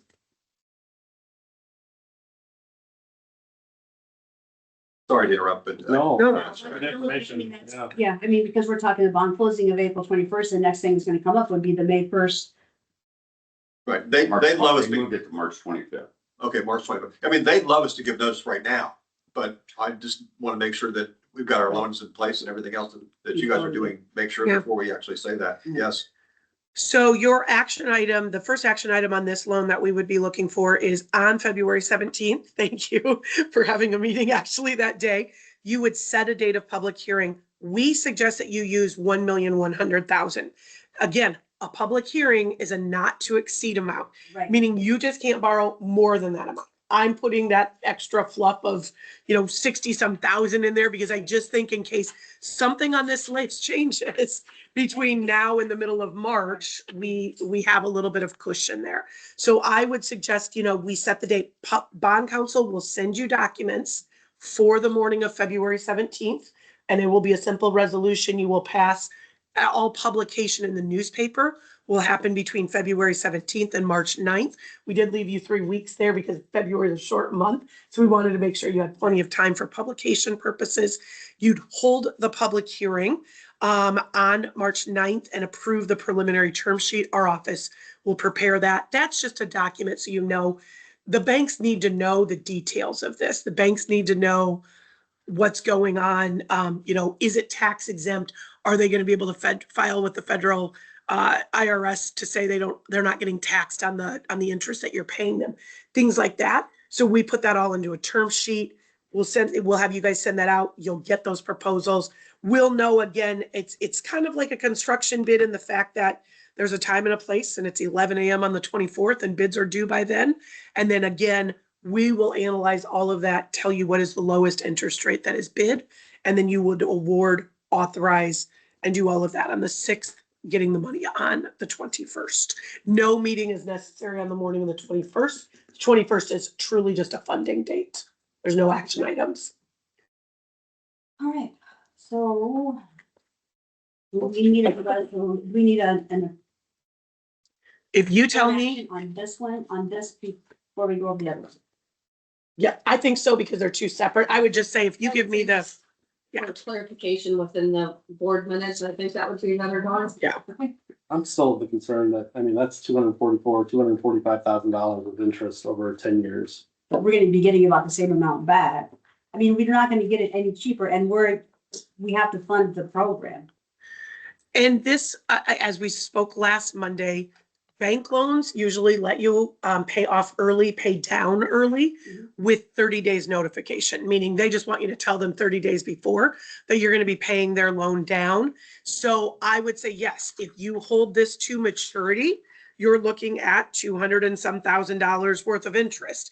If you continue to pay it off earlier rather than later, and I will say this, probably, I'm gonna just say this as my own person, not as your ambulance service director, but you likely will not pay this loan off early or pay down on it in the first 3 years. So by year 5. Because you're stockpiling money, you're figuring out how this all goes, you're figuring out the budgets, you're, looking for reimbursements, you're purchasing the equipment that you thought you didn't need, that you do need. So likely you're just not, we're gonna say flush with cash and not flush in a way that it's just not readily available for you to start paying this debt down. But by year 4 and 5, likely in this scenario, you could say, well, instead of making $127,000 payments, we're gonna start making $145,000 payments. And for every amount of principal that you pay off early, reduces the total interest that you're gonna be paying over that life of that issuance. And this goes under debt service. It doesn't go into the tax asking, correct, Chris? No, it does not go under debt service. It No. does not go into tax asking. Oh, It's this under is- the EMF. Yeah, this just is under the EMS. Yep. But remember also, when you start to take in those EMS dollars, when you start taking those EMS dollars, those dollars can also be invested. You're gonna take in lump sums of tax payments, right? And you're gonna make some interest payments on debt. You're gonna, but those monies may not get all spent. Just like we said, you don't always spend your budget. This is an estimated budget. You might find that you don't spend your budget. So you're also not only gonna collect the interest off of these bond proceeds until you spend the bond proceeds, but you also will eventually start collecting some interest. Hopefully, if we can maintain some reinvestment rates here in the market, you'll collect some interest off of those dollars sitting, because again, being able to access that money is pretty easy. And so you're probably going to be sitting on that money in the highest interest bearing account that you can get, or the majority of it. Right. And then we can start paying off the principal. Correct. And you'll also get income on the service calls that ambulance makes once you get to take over the service. And since we're in charge of the ambulance service, we can accept Blue Cross Blue Shield. Yes, you can. Or people don't have to pay $4,500 for a trip to the hospital. So no, I don't disagree. Borrowing money is not the fun part of anything. Everyone has to pay interest, and unfortunately, we're sitting in a market that we haven't been in 20 years. We have not been in a 4.5% interest rate market A beautiful in thing. 20 years. And hopefully in the future, we will, be less. But if we need to fund these, especially looking at our conversation this morning about fund balances, we don't have the $1 million, or you don't want to take the $1 million out of fund balance. The other conversation that we're gonna have is about paying salaries. That's a lot less. That's more of a revolving fund. That I think you can talk about through your general fund balance. On that conversation about whether or not we want to use our fund balances, I mean, we have $13.071 million at IPAIT. How much do we need to save at IPAIT? How much do we need to have for those reserve But balances? those go to different programs, O'Keefe. Like some of that No, this is just reserves. Yeah, but they're reserves and funds. So some fund might be conservation, some of that might be conservation, some might be general fund, this and No, that, it so. includes conservation on the abatement. That would be 13.7. Okay. So I'd still of the mind that we should really consider using our cash reserves. And then if you have something come up, then you have to go through all this to go to bond to fix a water project that costs you over $1.5 million. And you're gonna pay interest on that money. I mean, And you're not gonna pay the whole amount of interest. You're not gonna get to gain any interest off of it. we haven't done an analysis on this cash flow anyway, so I mean, $10 million in reserves seems appropriate. If we dial that back from 13, we're still talking about $3 million in reserves to use for an ambulance fund or a water sprinkler or whatever the heck ends up breaking. But you're required to have a certain amount of reserve in order to qualify for certain other programs and loans and things like that that Maggie can tell you. Thank you for bringing that up, because I was just gonna bring that up, because that's what backs us getting these kind of loans. Correct. So is If this, they look at our reserves. Yes, go ahead. So is this what they were talking about last week when he brought it up? Dawn had no idea what it was. Chris had no idea what this account was. What are you talking about? This 12.5 million or 13 million that he brought up last I week. think what he was referring to is the total, like that spreadsheet I had up here earlier with the fund balances. I think he was referring to the total of all three of those funds. No, But you can I was only, referring to what we have at IPAIT. What he was talking about, iPad last week. I think it has all the funds in it. Right. It has all the funds. So all of those that I showed you, that all goes to IPAIT. plus other funds like opioid and that kind of stuff too. And so some of these funds can only be, our general fund can only be spent on certain things. General supplemental can only be spent on certain things, and rural can only be spent on certain things. So we just can't take all those funds together and say, we're gonna make this one lump sum payment, because that might not qualify, that program or whatever might not qualify for that fund balance. I see 5 What he brought up accounts. last week though, was, I was trying to figure out how, I didn't get an answer from it. Then you said you were gonna talk about it. He was gonna look into it. But So I nobody see- knew what that account was. I see 5 accounts. I He see, didn't speak, he just spoke of a fund balance. And he didn't tell us where it came from. So, Yeah. I mean, when you start just talking, throwing out a number, I have a book back there full of budgetary stuff. I don't know where one number comes from another unless you tell me where that comes from, because you're just pulling a random number. okay, here you go. 13.071 at IPAIT in the general, recorder says 0, Buchanan County something or other says 0. Abatement, 135,000, conservation, 542,000. So there's total $13.7 million. But So that how- conservation of the 5, whatever, that can only be spent, county conservation can only spend that money. That can only be spent by that. Money on the input. That still leaves like 10 million after you take out the other. So you're saying you're keeping $10 million on hand and you asked me for 75 cents for $1,000 assessment? Well, that's what I'm You trying got to that figure out. money sitting What- there? What do we need to keep on the? Don't make sense. So it sounds like we have some discussion here to do yet. Maybe. But your general fund balance you just provided. I did. That's your general fund balance. We just So provided. out of all that money that's sitting in IPAIT, that up there on that's the general fund balance. Right. Legally, I would say, the only money that you could spend on these projects probably is coming from general fund if you were to be able to spend them. You know what I mean? If this board decided to spend and not borrow for this $1 million of these startup expenses for this ambulance service, I would say that that's coming from the general fund and not general fund supplemental. Probably just the general fund basic is legally probably the only place you can take that from. 100% confirm, but that would be my assumption. Yeah. Yeah. When I talked to Cam, I believe this was Dan, he said it was liquid, if you could transfer it if we needed to, but obviously not looking to do that right away. But we decided what to do. Who's Cam? IPAIT. Caleb. Cam. Is there such a thing as borrowing against that account and then paying it back We're gonna do that, but that's, internally? yeah, that's the next conversation we're gonna have. Oh. That's not the startup cost. This is just like the stuff that you can touch. the Yeah. tangible stuff. Yeah. Ambulances and stuff. Ambulance cots, power load. Cam Drew. Drow. Cam. Drow. And so. I think he's newer. And he means liquid, I think. I mean, I know Cam and Paul and Caleb and all those guys at IPAIT. I think he means liquid in the fact it's available to you. It's not tied up in any long-term investments. Okay. It's not tied up in, you know, can we access this now or 90 days from now? So. If you can borrow internally versus outside, when you save that interest, pay yourself the interest and be But- going. Yeah, and we are going to do that also. That's the option to get the people that are gonna come out and actually pick you up off the ground. Like your staff and your non-tangible start stuff. This is just to start it up. Right. This is to get the ambulance funding and stuff like that. So in order to get the rest of it going, we do an internal borrowing and we charge ourselves interest. Does that make sense? Yes. So it's not gonna all come out of the general fund because, or come out and do a bond on it.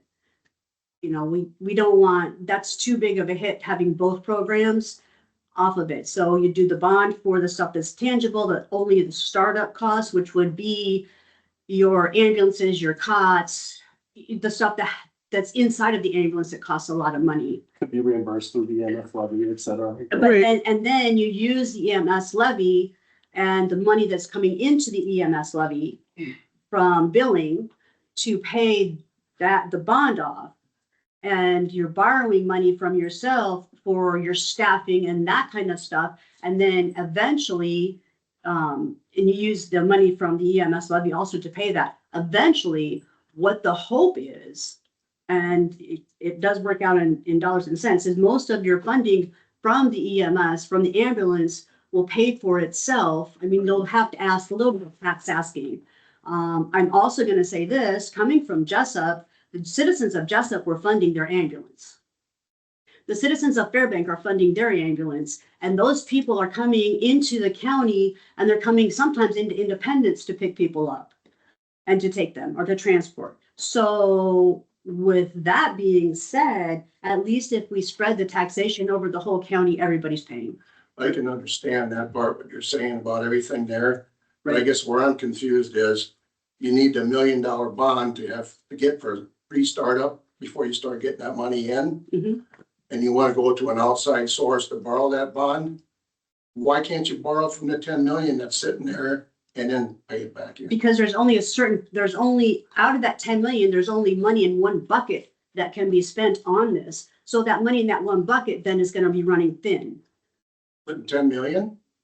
You're talking a 1.1 million startup. I mean, have you priced an ambulance lately? That's 10%.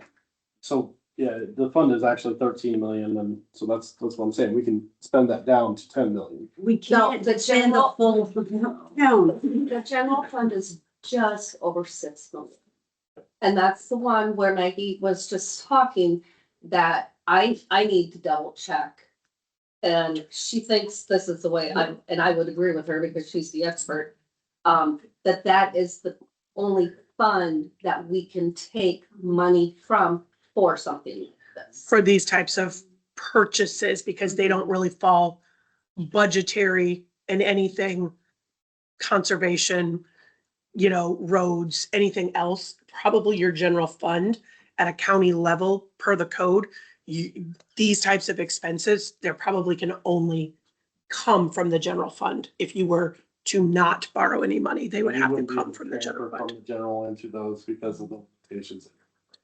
When is the first time that you'll have actual tax levy money coming as a result of the passage of the EMS levy? September. Rephrase your question, please. Sorry, I didn't catch it. So are we able to transfer from the general fund to any of these other funds? Is there some sort of limitation because of that original tax asking? That I'm not sure. To transfer out of the general fund to other Yes. funds. I think you That have was some. the whole conversation we had a little bit ago. We're taking 346,500 from the general fund to the general sub. Yeah, so are we allowed to do that to a fund that would be allowed to pay for an ambulance or to? That's what, We're we don't, we're Talking about. about 99% Yeah. sure, but I would like to Yeah. confirm it. That it's gotta come from the general fund, but the general fund is not 13 million. The general fund is 6 million. Cause the 13 million at IPAIT, even though it says general, Yeah, it means they're saying general, but her fund accounting is saying 13 million is coming from conservation and roads and the treasurers and I think you said no to the treasurers, but there's all these things, but they're calling it they're calling it their general account. Yeah, their general account, which is 13 million, where you've got fund accounting in there saying, So if we this had, is how we much. had 6 today, or around about 6 today, and on Wednesday, Thursday of last week, they had 13, and then there's 7 million that we, like you said, we need to It's figure out what. Probably restricted. So it's probably like the general supplement fund, the rural services fund, the capital projects fund, the debt service fund, Mm. secondary roads fund, EMA, E911. Those are all funds that, Are restricted. correct me, There's, that are restricted funds that go to IPAIT due to the interest rate. And for the audience out here. Yeah. Just to kind of explain this a little bit, we have our general fund.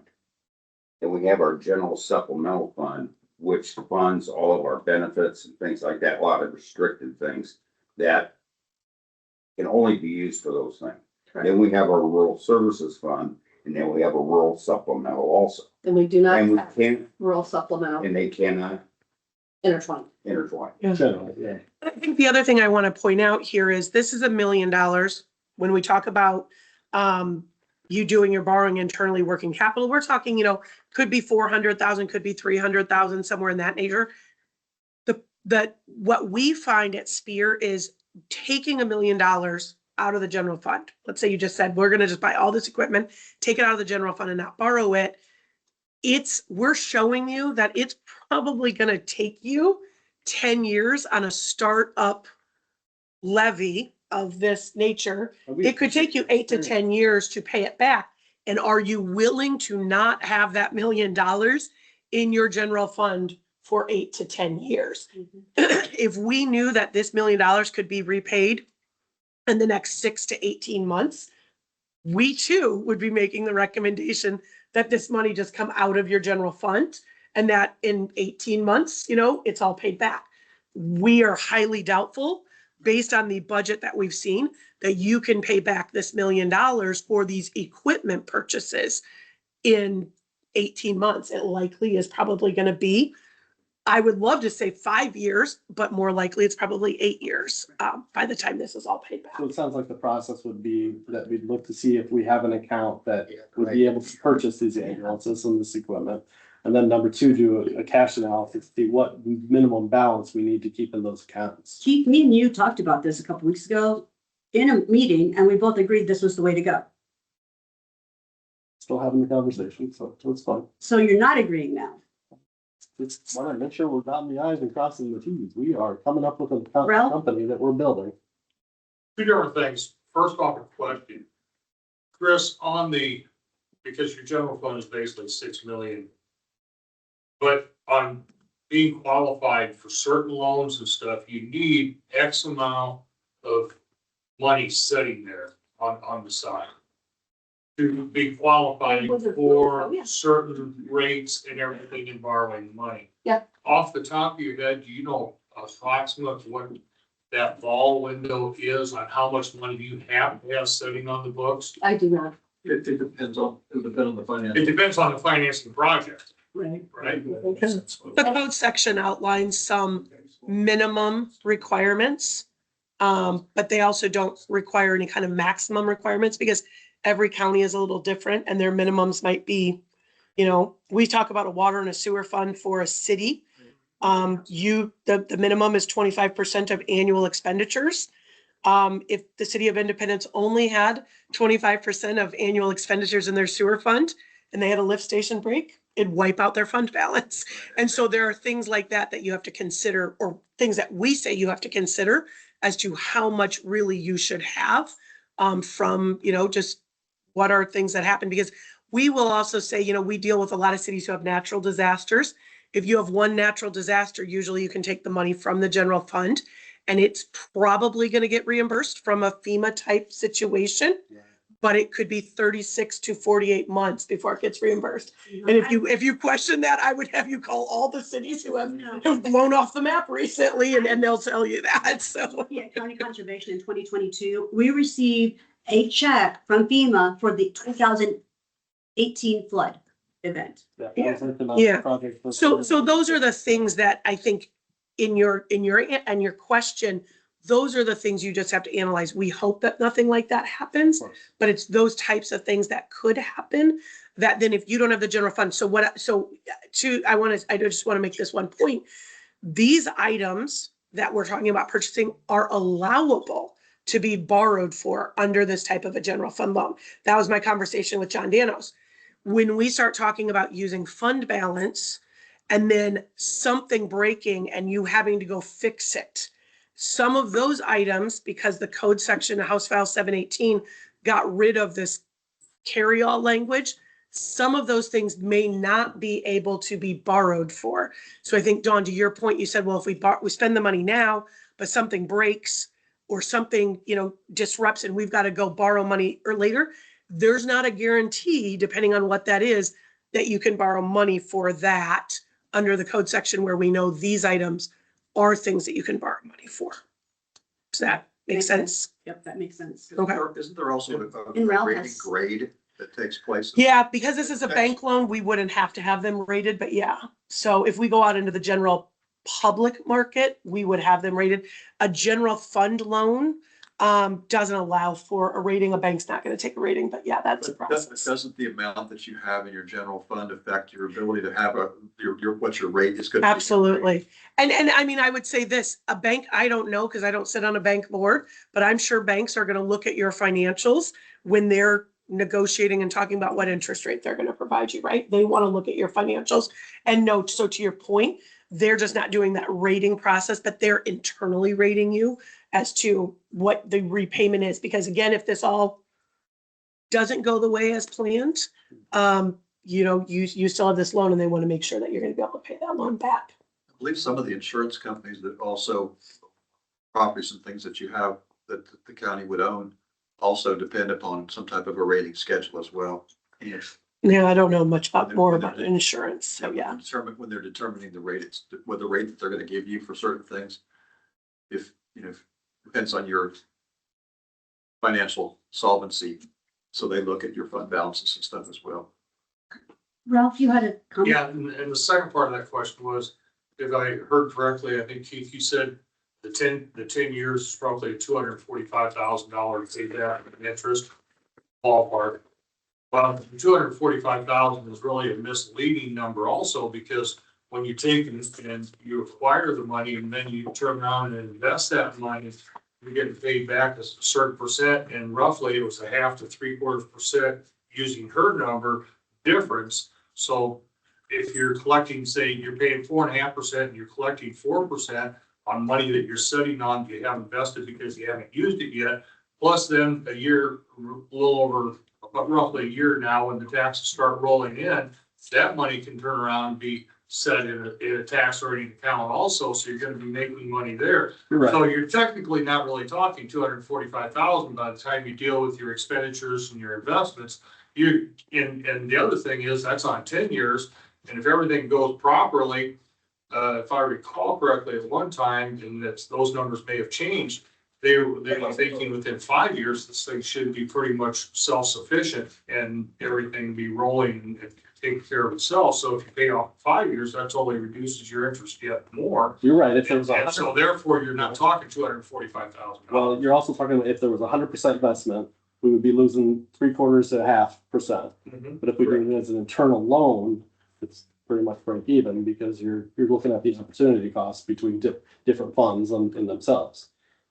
You're right. You did. But then on the other hand, is how much does the county need to be sitting in a general fund that is automatically liquid in case of a major emergency and you need a lot of money? And you don't have time to go out and borrow money. So you need an X amount of money sitting there. Well, we do as have that a revolving loan emergency fund as our backup, so somebody did think about that. Well done for that.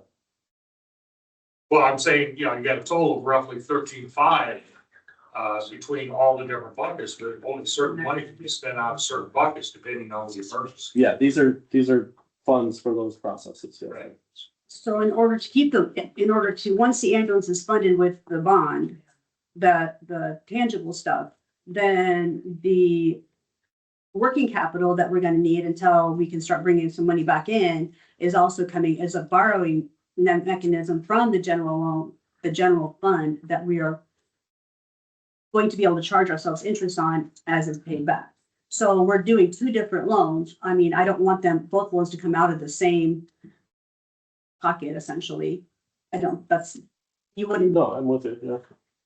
John, your That's thoughts? your opinion. Kind of going around in circles here, but I like borrowing from ourselves. And a 3% rate is really good.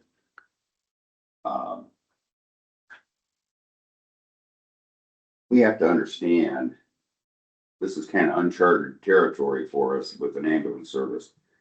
But we're getting 2 used ambulances. We need to be looking down the road, we're gonna need to get another ambulance in the works for when one of those is no longer roadworthy or breaks down or needs to be replaced. So we've got to be able to keep generating funds. By doing an internal loan like this for the working capital, I think is a smart way to go. And we can't skimp initially on this thing, or we're almost guaranteeing herky-jerky start and maybe a failure of the whole program. I don't want to see that happen. Remember your ambulance, you know, buying used, the new one is so much more expensive, and also the lead time on. 18 to 24 months. Exactly. You're also gonna have wage increases through the year too, next year. Yeah, well, they're in the budget for us. We budgeted at 3%, I think. And these are highly compensated people, so. I mean, I guess I'm more of the opinion to say, you know, put more weight on the internal working capital, the internal work, loans, rather than the general loan. I mean, yes, do both, but I'd like to see a heavier reliance on the internal loan. But the internal loan, we talked last week, you have restrictions on what that internal loan can include. It can't include these capital projects expenditures because there's nothing allowing for that in the code section. If you remember, this working capital loan is what's called a net non-current debt issuance, which was given to you by the authorized voter people. John Danos did not find any language in there that would allow you to purchase this equipment not in this internal loan format. You would just be expensing it and not getting it back. You would just be expensing it out of there. The internal loan concept that the code section allows, in the idea that you've voted, your voters, your elector has voted in this ambulance service levy, allows for you to borrow money for working capital. And working capital is the idea of funding positions and operations, not capital expenditures. So you're saying, essentially what you're telling me is my state legislators, when they wrote this, they said, you shall bond for this stuff. You shall not use your working capital from yourselves for this stuff. So what they've said is, They've put limitations. and I do want to say this, House File 718, we continue to refer back that removed, there was language in there that allowed counties to borrow for a lot of things. And it removed language that you can no longer borrow for. Had that language still be included, I think we would be not having a huge discussion on this. But as part of that, the language that got removed does not allow for you to borrow for these capital type expenditures in this general fund revolving, let's call it working capital ability. If you were to spend general fund money on these capital expenditures, you would likely just expense that money out of the general fund. And really, it's not put into a loan type agreement. It's just I'm okay with that. that money never comes back And then. that break-even point comes down lower because we're not having to pay interest to ourselves. So you want the county to fund the ambulance? We already have those taxations anyway. What? We have the balances already, so. We're doing the same on these other topics already. So that's my point, is that I'm not following what you're saying there, Keith. well, if we lower, if we don't have the EMS account, if we don't have to have that repay us the interest, it says, okay, the county, we've already taxed this fund, we've already done this taxation, we can purchase the ambulances, that's gonna give us an earlier break-even point on the EMS side anyway. We're not gonna be paying ourselves additional interest. So it's not necessarily an internal loan, it's an internal transfer. So then we're gonna be able to see the true value of our business, our new business that we're establishing soon. Do you think the county should use its general fund to purchase all the stuff in the ambulance and all the equipment? Not all, but I would say a more heavily reliance on it, yeah. And then turn around and borrow from that, and that's not paid back because we can't pay that money back by the levy, so that's not paid back. It's county run process anyway, it's county business anyway. Yes. And then, wow, the city people just got a gift. I live in the city, so thank you. But yeah, how do you see it as a gift, please? And then turn around and borrow to, for the personnel to be paid for by the levy. No, we can do all the rest of that as is, but I'm just saying, put less reliance on the general loan. And see if we can fund that internally. If we can transfer that internally, not necessarily loan. It's only I don't think we would be transferring it because it would be coming out of the general fund. The question is if the code will allow us Yes, ma'am. to do that. And I Absolutely. think that's what the discussion was 15 minutes ago, somewhere in there. Trying to follow, Keith, I'm sorry. So you want to take $1.1 million out of their general fund rather than taking out the loan itself? I'm saying we've already taxed, let's call it half of that. Instead of doing the 1.1, let's do 500, 550, 600,000, and we reduce our interest externally. And then are you still taking out a loan for the other 500,000 or? Yes, either an internal loan, whatever method needs to be revamped here, or just do it a transfer. Just less the interest down.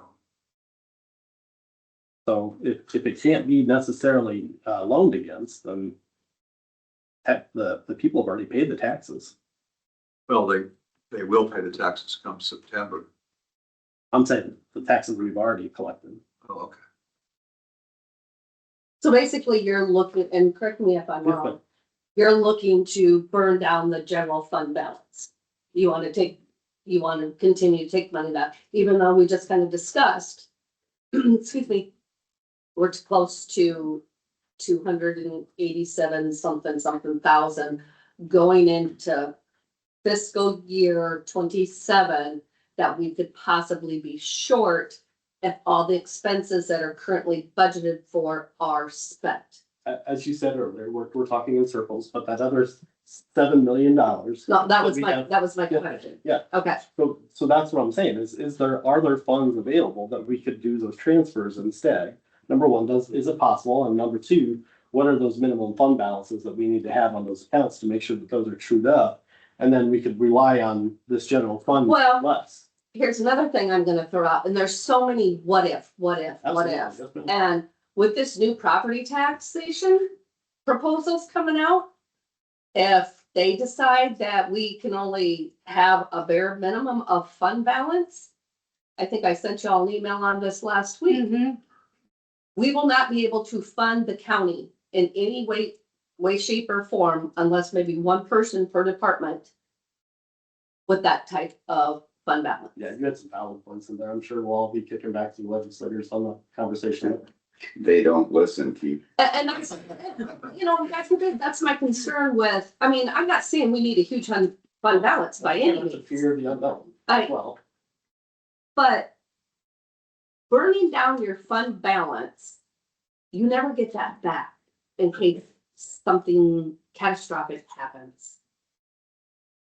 And I understand, your discussion regarding the interest, but in all reality, it's only like a 0.5 point to a 3/4 point. this one. And I think, I mean, in my mind, as I'm trying to process all of this, as we've done with everything else, the ultimate goal, if we had the funds in the EMS fund, not the general fund, not the general sup, not the rural, not any of those other ones, to possibly pay down this loan early, then that's what I am going to bring to the Board of Supervisors for a decision of allowing me to do that. Keith, I know you've ran on a campaign of lowering our fund balances because you thought they were too high. And I was kind of hoping that after being in place for a year, you would have a little more of a grasp how these different pots all work. But we keep going around in circles. Yep. And I'm not going to, you're not going to get me to agree with it. Okay. And I don't know what Don's thoughts are, but there are reasons we have to do things this way. And I don't know how else to explain it to you. But I would say once we do some analysis to figure out if there are funds that we have available that are allowed to purchase ambulances, then that conversation will come to fruition. If not, then we have our answer. Well, So the this is the state board, legislators have tied our hands going forward in a lot of different ways and how we fund certain things. It is the state code. Maggie has brought that forward. I'm going to ask for a motion on this, and then we'll go on to the next part about funding personnel. We need to do this in two separate. yes, please. First one I'll make is a motion that we approve a internal loan working. Oh, we're gonna talk about that one next. Oh, okay, We're just talking about the external loan right now. okay. General fund external loan. Going to the general fund loan agreement with the bank, Correct. and it's for $1,032,000. Yes. I make a motion, we approve that. I think we're still waiting on information, so if you want a second. I will second that because Keith, you're being an obstructionist with this. He's not. In my opinion, Doing his job. he's doing his job. We Well, like we've already- him to come in here and ask Excuse- questions about that. This is a public meeting, it's private, not private, but it's supposed to be professional. And so people yelling from the crowd is not professional. It's not that. So, and we have had this discussion, we had it last week. Maggie's brought this information forward as far as how we can borrow the money or how we can get it. Now, if you have something to say, please go ahead and say I it. watched the meeting last week and I watched the meeting for the last 5 months. And the way you guys perform in this meetings, it's seriously ridiculous. You're not just seeing this in Buchanan County. The whole state can watch these meetings through these cameras. And you guys, every time he comes up with a plan, an idea, you turn him down, you shoot him down right off the bat. You jump up, you come out of line, you make all these expressions and he can't prove himself. When you guys are hollering at him, you ever see him speak up or scream at anybody? And I understand what you're saying, and we've been trying to keep this civil, Right, that's what I'm trying to get. I sent all three of you letters, and I understand that too. And my concerns. And that letter was very well read. I also understand that when he was voted in, I was the one that reached out to him. I set up an account at ISAC for him. I set up the training for him. I was down there too. I have welcomed him on board, and you know what I've gotten in response? Absolutely nothing. He will not communicate with me at all. I would love to help him along and help and show him where the stuff is in state code. I would love to help him get answers. I don't want it to be my opinion, but I want to help him. And when I reach out, and ask him if he needs help, I get nothing back. I do not get a text message back. I do not get a phone call back. I don't get an email back. So if he will not return my communication, there's nothing I can do unless it's in a public meeting. And so this is where you're seeing the frustration, and John has been the same way. We're trying to help. Okay, so Keith, do you communicate with them off the meetings? When it doesn't have to do with providing an opinion, yes. So is there a chance that there's more communication that can happen beyond this room? Yes, sir. And from what I can understand, all three, two of you have to be together, no, three. So you don't have any. Three is a quorum, right? As long as we're not talking about public business, we're not talking about our wants, because it's when we say I want, I support, I don't support, those are the things that create a meeting. But Because all I want to see is how you guys look out for my taxes that I gotta be paid. I'm on Social Security, so I don't make a lot of money. I don't get any raises. You guys gotta control what I have to pay in for taxes. And if you guys can't control that and work together doing that, what are we gonna do? this is why we're spending down on the general fund to try to keep the taxes not increasing next year. I think Daniel's got it. And Daniel, you have a question? Can we just get back to the budget that we're discussing? Absolutely. Sounds Thank good. you. Please, thank you. So we have a first and a second on. Did you second? Yes, you do. Yes, please. Brooks, aye. Veland, May. Vogel, aye. Maggie, can we proceed with the other one? Yes, so the other loan that we talked about was for the working capital. This, and I took a couple of different approaches, so you can think on this, you can let me know, but what we're looking at is that director and that director benefits position. I think that's the decision or the conversation that's ensued, that's more of a more quick hire, that you would like that position probably sooner than later, because I think that person has to apply for a lot of things. That person sort of has to be in place for you to be able to do things and get things in order, from insurance and set up and maybe even this notification of cancellation of services and things like that. So we've got that in there. So if you look at page 2, I've got 2 examples here, page 2 and then page 4 as well. If we did the director and benefits for 1 whole year, and we did the EMT, the 3 EMTs and benefits for a half a year, and then 2 full-time paramedics and benefits out of the 6, I come up with that you would need approximately $457,000. But again, that's 1 year, half a year. What we're trying to get at is these positions are positions that potentially are going to be hired, let's say this spring. And then as of July 1st or as of maybe September 1st, because I would assume you'll need those EMTs and paramedics per se to be up and trained by the time that your prior contract is canceled. And again, we're not going to receive any of these ambulance service dollars in until September. So I'm just trying to say, I know that this is 2 full-time paramedics, their, salaries for the year.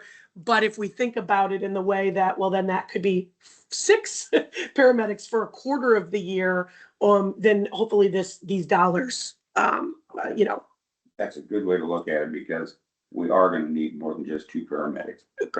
I think our budget's called for up to 6, Daniel, is that correct? Yeah. 9 full-time staff. Yeah. 3 EMTs, 6 medics. Yeah. And that's really what I was working at. I think this is our highest cost. And it's not that you can't go back and do another loan if you need to, but trying to encompass everything. And remember, you only have to borrow from yourself when you need those funds. Right. So I'm just saying, if you let the public know that the internal advance adoption is, $457,000, because that's kind of what we're thinking it could be, that's okay. The other option that I think I did was a little bit lower, $350,000. That was the director and benefits, 3 EMTs. And then I just put in there other salaries and benefits, meaning it could be part of those EMTs, et cetera. I think the way that looking at it from the 6, in my mind, this is what made 6 when we what made sense when we talked about 6 paramedics. That if I just divided those 6 paramedics up and said, well, let's just take 2 paramedics and their benefits for a whole year, that probably gets us 4 or 6 paramedics for a half a year, or, you know, a quarter to a half a year in this funding, because these dollars, again, as operational costs will start to come back in. The other problem with this is, I think we mentioned that it's not just the dollars coming in from the levy itself, but it could be, you could start this service October 1, and it could be January 1 till you start to see those insurance benefits coming back in, and those insurance benefits help make up that operating budget. So I think I was just trying to say, here's what it could be. This is a simpler process because this is just adopting an internal loan resolution. You could do that at your February 17th. And then on March 2nd, you could transfer the funds. Again, I would transfer the funds into some sort of working capital or funds related to this ambulance service. Those funds still can be invested, right? Like they don't have to go out of IPAIT. They don't have to go anywhere. They can literally they just move from the general fund into this other working capital fund. And again, they're all still invested until you start to spend them from that fund. That's a very simple process. The code section says internally, you should just adopt an internal resolution. Bond counsel could provide that. Your local attorney could provide that. But basically, you're just writing it up saying for 2 years, we're going to let this fund revolve and we may draw from it. But then as we take receipts in from the levy as well as reimbursement, we're going to pay that money back. Yeah. This is not like you're just going to be sitting on this money. It's probably going to be, I hate to use the word, but it's like a credit card. You borrow from it, you pay it back with some money. You borrow from it, you pay it back. Right. But the intent is that if you set up an internal loan for at least a couple of years before you would transfer all that money back into the general fund, that gives you some starting time here, because we say that, you know, year 1 technically starts July 1st, but you're going to probably have some expenditures for working capital before July 1st by hiring that director. So 2 years gets you a year and a half into the whole system, probably. This asset, this is how you're leveraging our funds. And I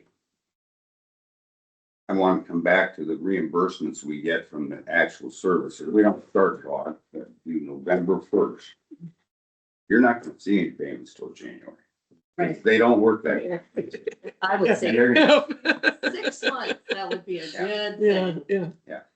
So we need to have access to this. The other thing is we have to get paramedics on, our director on, we gotta get equipment ordered. They're gonna they've got a lot of work to do. And we've got to have funds available. Yeah. So I think today what I'd be looking for is, if you're on board with this, is how much you want. And again, you could just pick a number between the 350 and the 457. That's okay.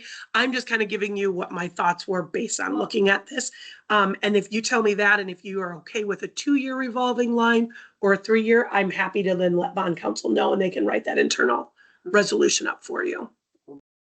50, just because we have everything ready. That's my thoughts. 457. Yep. Yeah, That's my thoughts. 457, go for, I go I mean, 3 years at a minimum. you know, and if we don't use it, we can always transfer it back, right? Oh, yeah. Correct. Pay yourself back. So. Especially, I would say this, your 3 years is just saying that at 3 years, you're going to transfer the money back, or you're going to do another internal resolution just saying, we're just going to like amend the existing one and keep that money in there. And you might find that that is important. It might be an important aspect of this process is to revolve that. But I think that, you know, again, it gets you down the road and to see how the cash flow goes. It looks like the break even is like 2 to 3 years, so I would rather stick with 4 years if she suggests. Oh, I said 2 to 3 years. Sorry. I did 457 is the amount, but Well, yeah. John suggested that we go to 3-year term, and I just want to make sure that. Well, I think that's what we had on here. Yeah.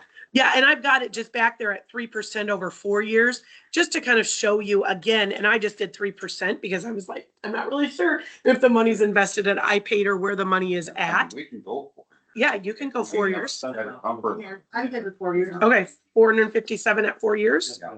Okay, I will have bond counsel put that together. Yeah. Oh, I'm This one require a public hearing. It does not. Internal loans don't. Okay. I would put it, you know, I again, we'll have John, I'll reach out to John today to get Yeah, that okay. drafted. Yep. He'll put that in there, but it does not, I asked him about that on that phone call that we had, that very long phone call. Internal loans do not require, any kind of a public hearing, but they do require action and adoption by the board, meaning they come onto a public agenda. Yes. Right. Anything else for me? Oh, you need action item on that? Yeah, so I need, a motion and a roll call, and then once the final documents come back in, I will place it on the agenda again for you folks to review and finalize things. And would you guys like me to, I will be out of the state on the 17th, but would you like me to zoom in on the 17th in case there are any questions on these two resolutions? If you don't mind. Okay. I'm working that day Interrupt anyways. some beach. I'm gonna be out, no, I'm gonna be out of the state for a couple of weeks and I'm working most of that time, so. I'll make a motion that we do an internal loan for working capital, $457,000 over a 4-year term. Yes, sir, I agree. Second. Okay, so first and a second, roll call, please. First side. Everyone, We'll go out. Thank you very much for having me. Thanks, man. Appreciate all your expertise. Thank you. Still hard though. What was that? Still one hard though. Next up, we got board and commission updates on Tuesday, January 27th, Buchanan County Economic Development met. There was a MOU, a mutual agreement, whatever, approved between, Buchanan County Tourism had approved it first, Economic Development signed it second. There was also a change in the bylaws for economic development as they take the tourism director on board. So that director now reports to economic development, and they get to figure out how the director's paid. Updated, we approved the 2026 meeting schedule, and after that, we had the assessors meeting to go over the assessor's budget and to set the levy rate hearing, because the assessor has a separate levy rate. The funds transfer into, do we There's some manage the tax funds? entities, so what they tax for, what their levy rate or their dollar request goes directly to them, has nothing to do with any other county business. And then after that, there was the battery energy storage system workshop. That was well attended. Some questions were answered, there's still some questions out there, but yeah. on Wednesday, January 28th, I had the MHI advisory meeting. We discussed new legislation wanting to increase the number of beds at their 2 remaining MHI facilities. There are 13 beds available on the children's ward with 3 on the adult ward due to an illness. So they kind of had shut down taking new people. That I'm pretty sure by this time is up and running. As we were having that meeting, there was one person that was there that was going to come into the adult ward. So by then there was only 2 vacancies on the adult ward for beds. They're still experiencing staff shortages. Of course, they have a hard time finding nurses too. Unfortunately, with those patients, it's a one-on-one. A lot of times you have to have a person sitting right there with them 24/7. And we're not talking about these people have experienced life's challenges, so they're not always the nicest to staff. There was a statewide supervisor board of directors meeting. The upcoming dates and ISAC meetings was announced. We went over budget figures and information was presented to the Iowa Association of County Supervisors by our policy advisors. On Thursday, the 29th, we had the state of Iowa supervisors meeting. Keith was there. The business meeting kicked off in the morning session. Legislative priorities were reported on. Eminent domain is a hot topic. And it appears, Keith, you can correct me if I'm wrong, that the current one moving forward allows for eminent domain as long as all other options have been tried. Well, there's 3 different sides to this at this point. So I'll come up with like a blurb on it next week. That's a great point to bring it up, but there's essentially 3 different competing efforts at this point. So careful what you support at this point. Right. There's still 3 plans for property taxes, taxation coming up. There was a meet and greet with legislators. I have notes here. There was only 3 legislators there, and none of them was from our district. The fellow with the hoarse voice was sitting next to me, so he didn't get up on the stand. Right. Yeah, it was pretty much veterans benefits was discussed, as well as some people have brought up the unfunded mandates that they keep passing down to us, with no money to, from them to fund them. There was a leadership class, and I don't know about Keith, but I did partake in the cookies that were there. I've gotten enough cookies in my life. On Friday, January 30th, the first Judicial District Department of Corrections meeting, and everything's pretty much quiet on that front for now. Take it away. The only thing I really have coming up that's any change is Northeast Iowa Workforce Development Board, elections for the officers, audits. This is the typical quarterly meeting, so there's all the reports from Finance Committee, Title I, Title II, et cetera, et cetera. So pretty light week, looking forward. Okay, last week, I was involved in a couple days of doing interviews for our applicants for ambulance director. We have a interview board that we had set up. Gerald Denny from Winthrop, the mayor of Winthrop was there, and John Kirkhoff, an area farmer and volunteer on the ambulance for AMR right now, myself and then Ashley, and we're pretty close to narrowing down our director position. So that was on Wednesday and Friday. This week I've got Buchanan County Volunteer Services meeting on Thursday morning at 7:30. Don likes those early morning meetings. But this week is a fairly light week so far. You know, all my quarterly meetings were this month. That's fun. Can I do the report for the AMR meeting? Where you, John was tied up in the interviews, so he wasn't there. The AMR committee consists of the AMR people themselves, the Wade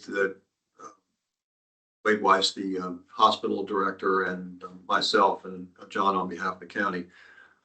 Their count is actually up in terms of the number of calls that they've gotten. I think it was high 80s, 90, or approximately 90 calls that they were getting. They did have in the quarter, I think there were 6 or 7 calls that where Jessup came in and assisted. There was also a call that involved Regional Medical Center, so Manchester, and then there was also a call that involved Mercy as well. So that's that part of it. The interesting part of it was that they had one of their regional directors from the Chicago area that was present at the meeting because he wanted to know what we were doing. We talked about the dates. We talked about what their concern is that they don't have any plans to have any other services in the Eastern Iowa area. And so they're interested in whether we, if we're going forward with this, they want to release their, that's probably the wrong word, but their staff, so that their staff is available to interview, making sure that we understand that they'll fulfill their obligations until we've canceled our contract, but they want their people to be able to have the ability to apply for positions with us. We also talked, as I mentioned earlier, about the issue of what happens if we're not quite ready when the contract comes to an end, and they're willing to work with us, but they understand that it would be county only because the city and the hospital would no longer be contributing. So that's why the contract has to be with them. We also discussed, I mentioned the fact that we were talking about ambulances and how the fact that the new ones cost so much and takes so long out that we're gonna have to look for used ones. And I had mentioned to them that they had a couple of ambulances we understand that could be potentially available. And they said anything's available for a price. So I think that when you have your person in place, you might be able to have some negotiating with them as well, because otherwise, what are they going to do with it? Where are they going to put it? And I also, I was at a Mayor's Association meeting this last week as well. And the mayor from, John, you remember the name of the town that has Charles City? Charles City. Charles City also has AMR, and they're in the process of working their way out of that contract as well. So that would mean they would have no presence at all in the state of Iowa. Dawn, I know that we're talking about the assessment meeting. I've forgotten the date for the public hearing on that. Did you remember? Was it March 24th or February 24th? February 24th, I believe. Yeah, that's what I was thinking too, but is that the right day of the week? It's a Tuesday.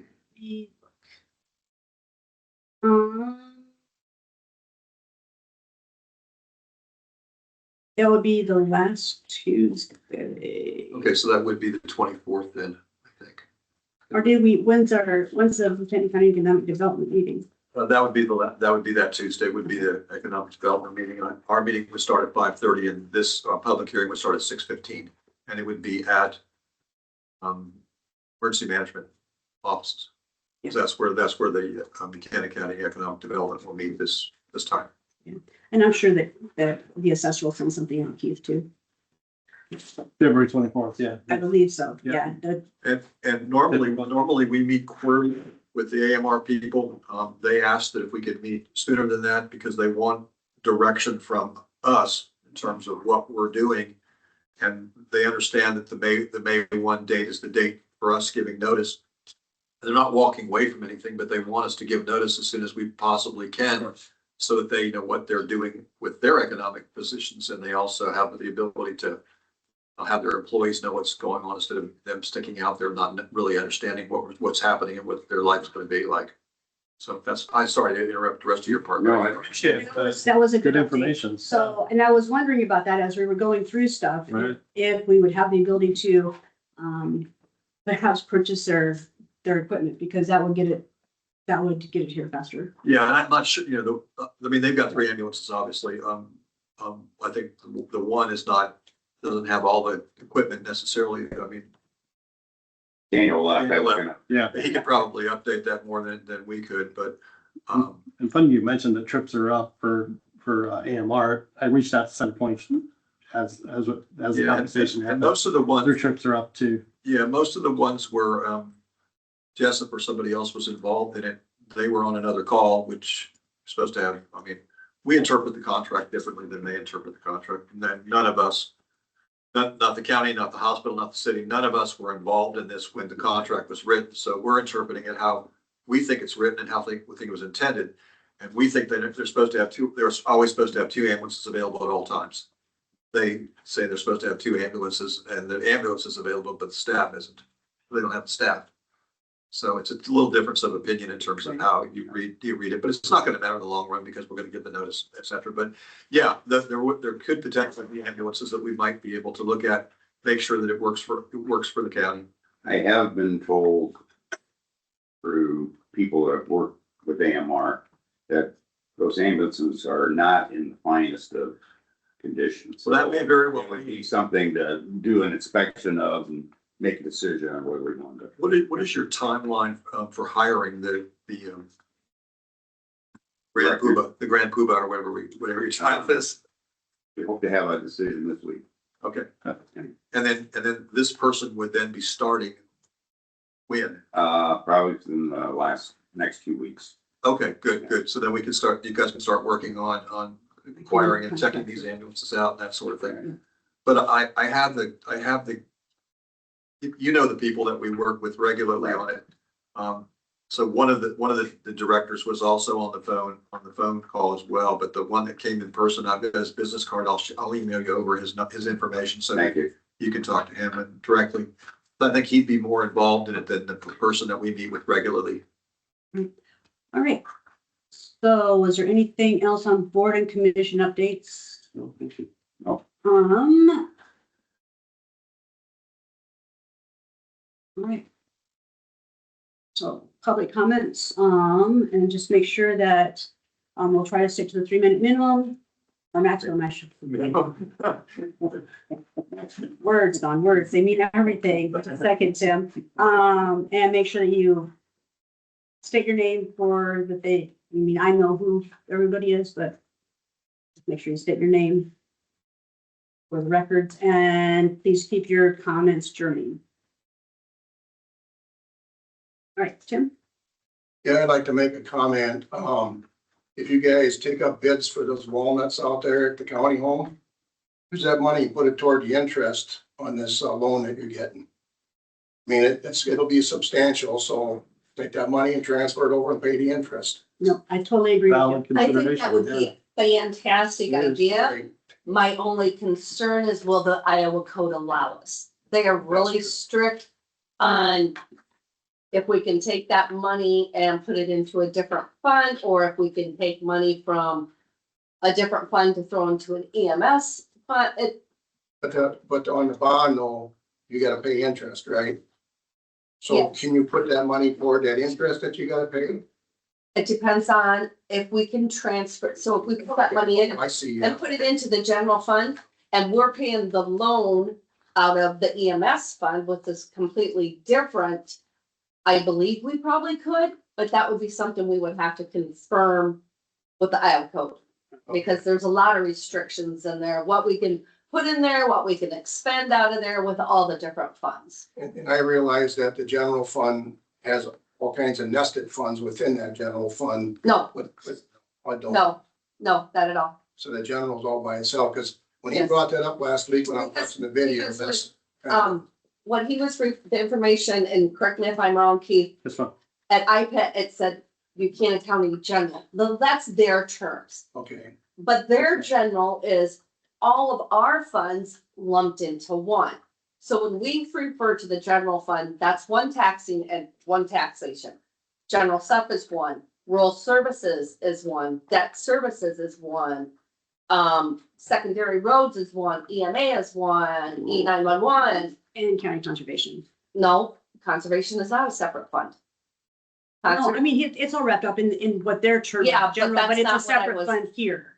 Yes, that's, in yeah, other words, many funds within. correct, yeah, yeah. Yeah, you get good interest on the walnuts. The scrolls don't get them all right. Yeah. Right. Yeah, it was really, I got that call when I was on Thursday, and I'm like, yes, let me put you on the agenda, because anytime that we can make money on something like that, that's, eventually the trees are gonna die anyway, might as well Yeah. make money on it if we can. Any other public comments?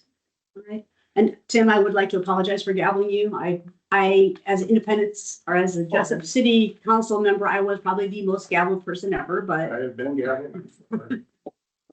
Thing is, I just. It's a good argument. Letters and stuff. I don't like the computer because of my vocalness. That's why I watch it online. But, you guys do a great job when you work together. But then there are moments, and I've seen them, I've seen many videos, the outburst.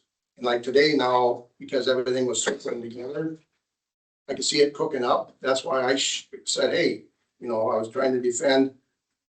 Let's back off and work together on it. That's Right. basically, so I apologize too, but you guys do a great job.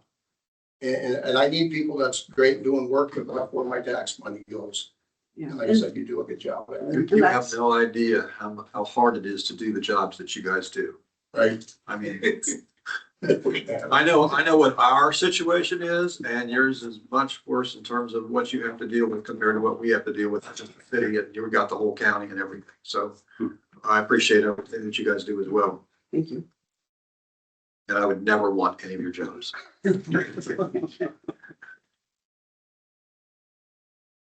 All right, so It does.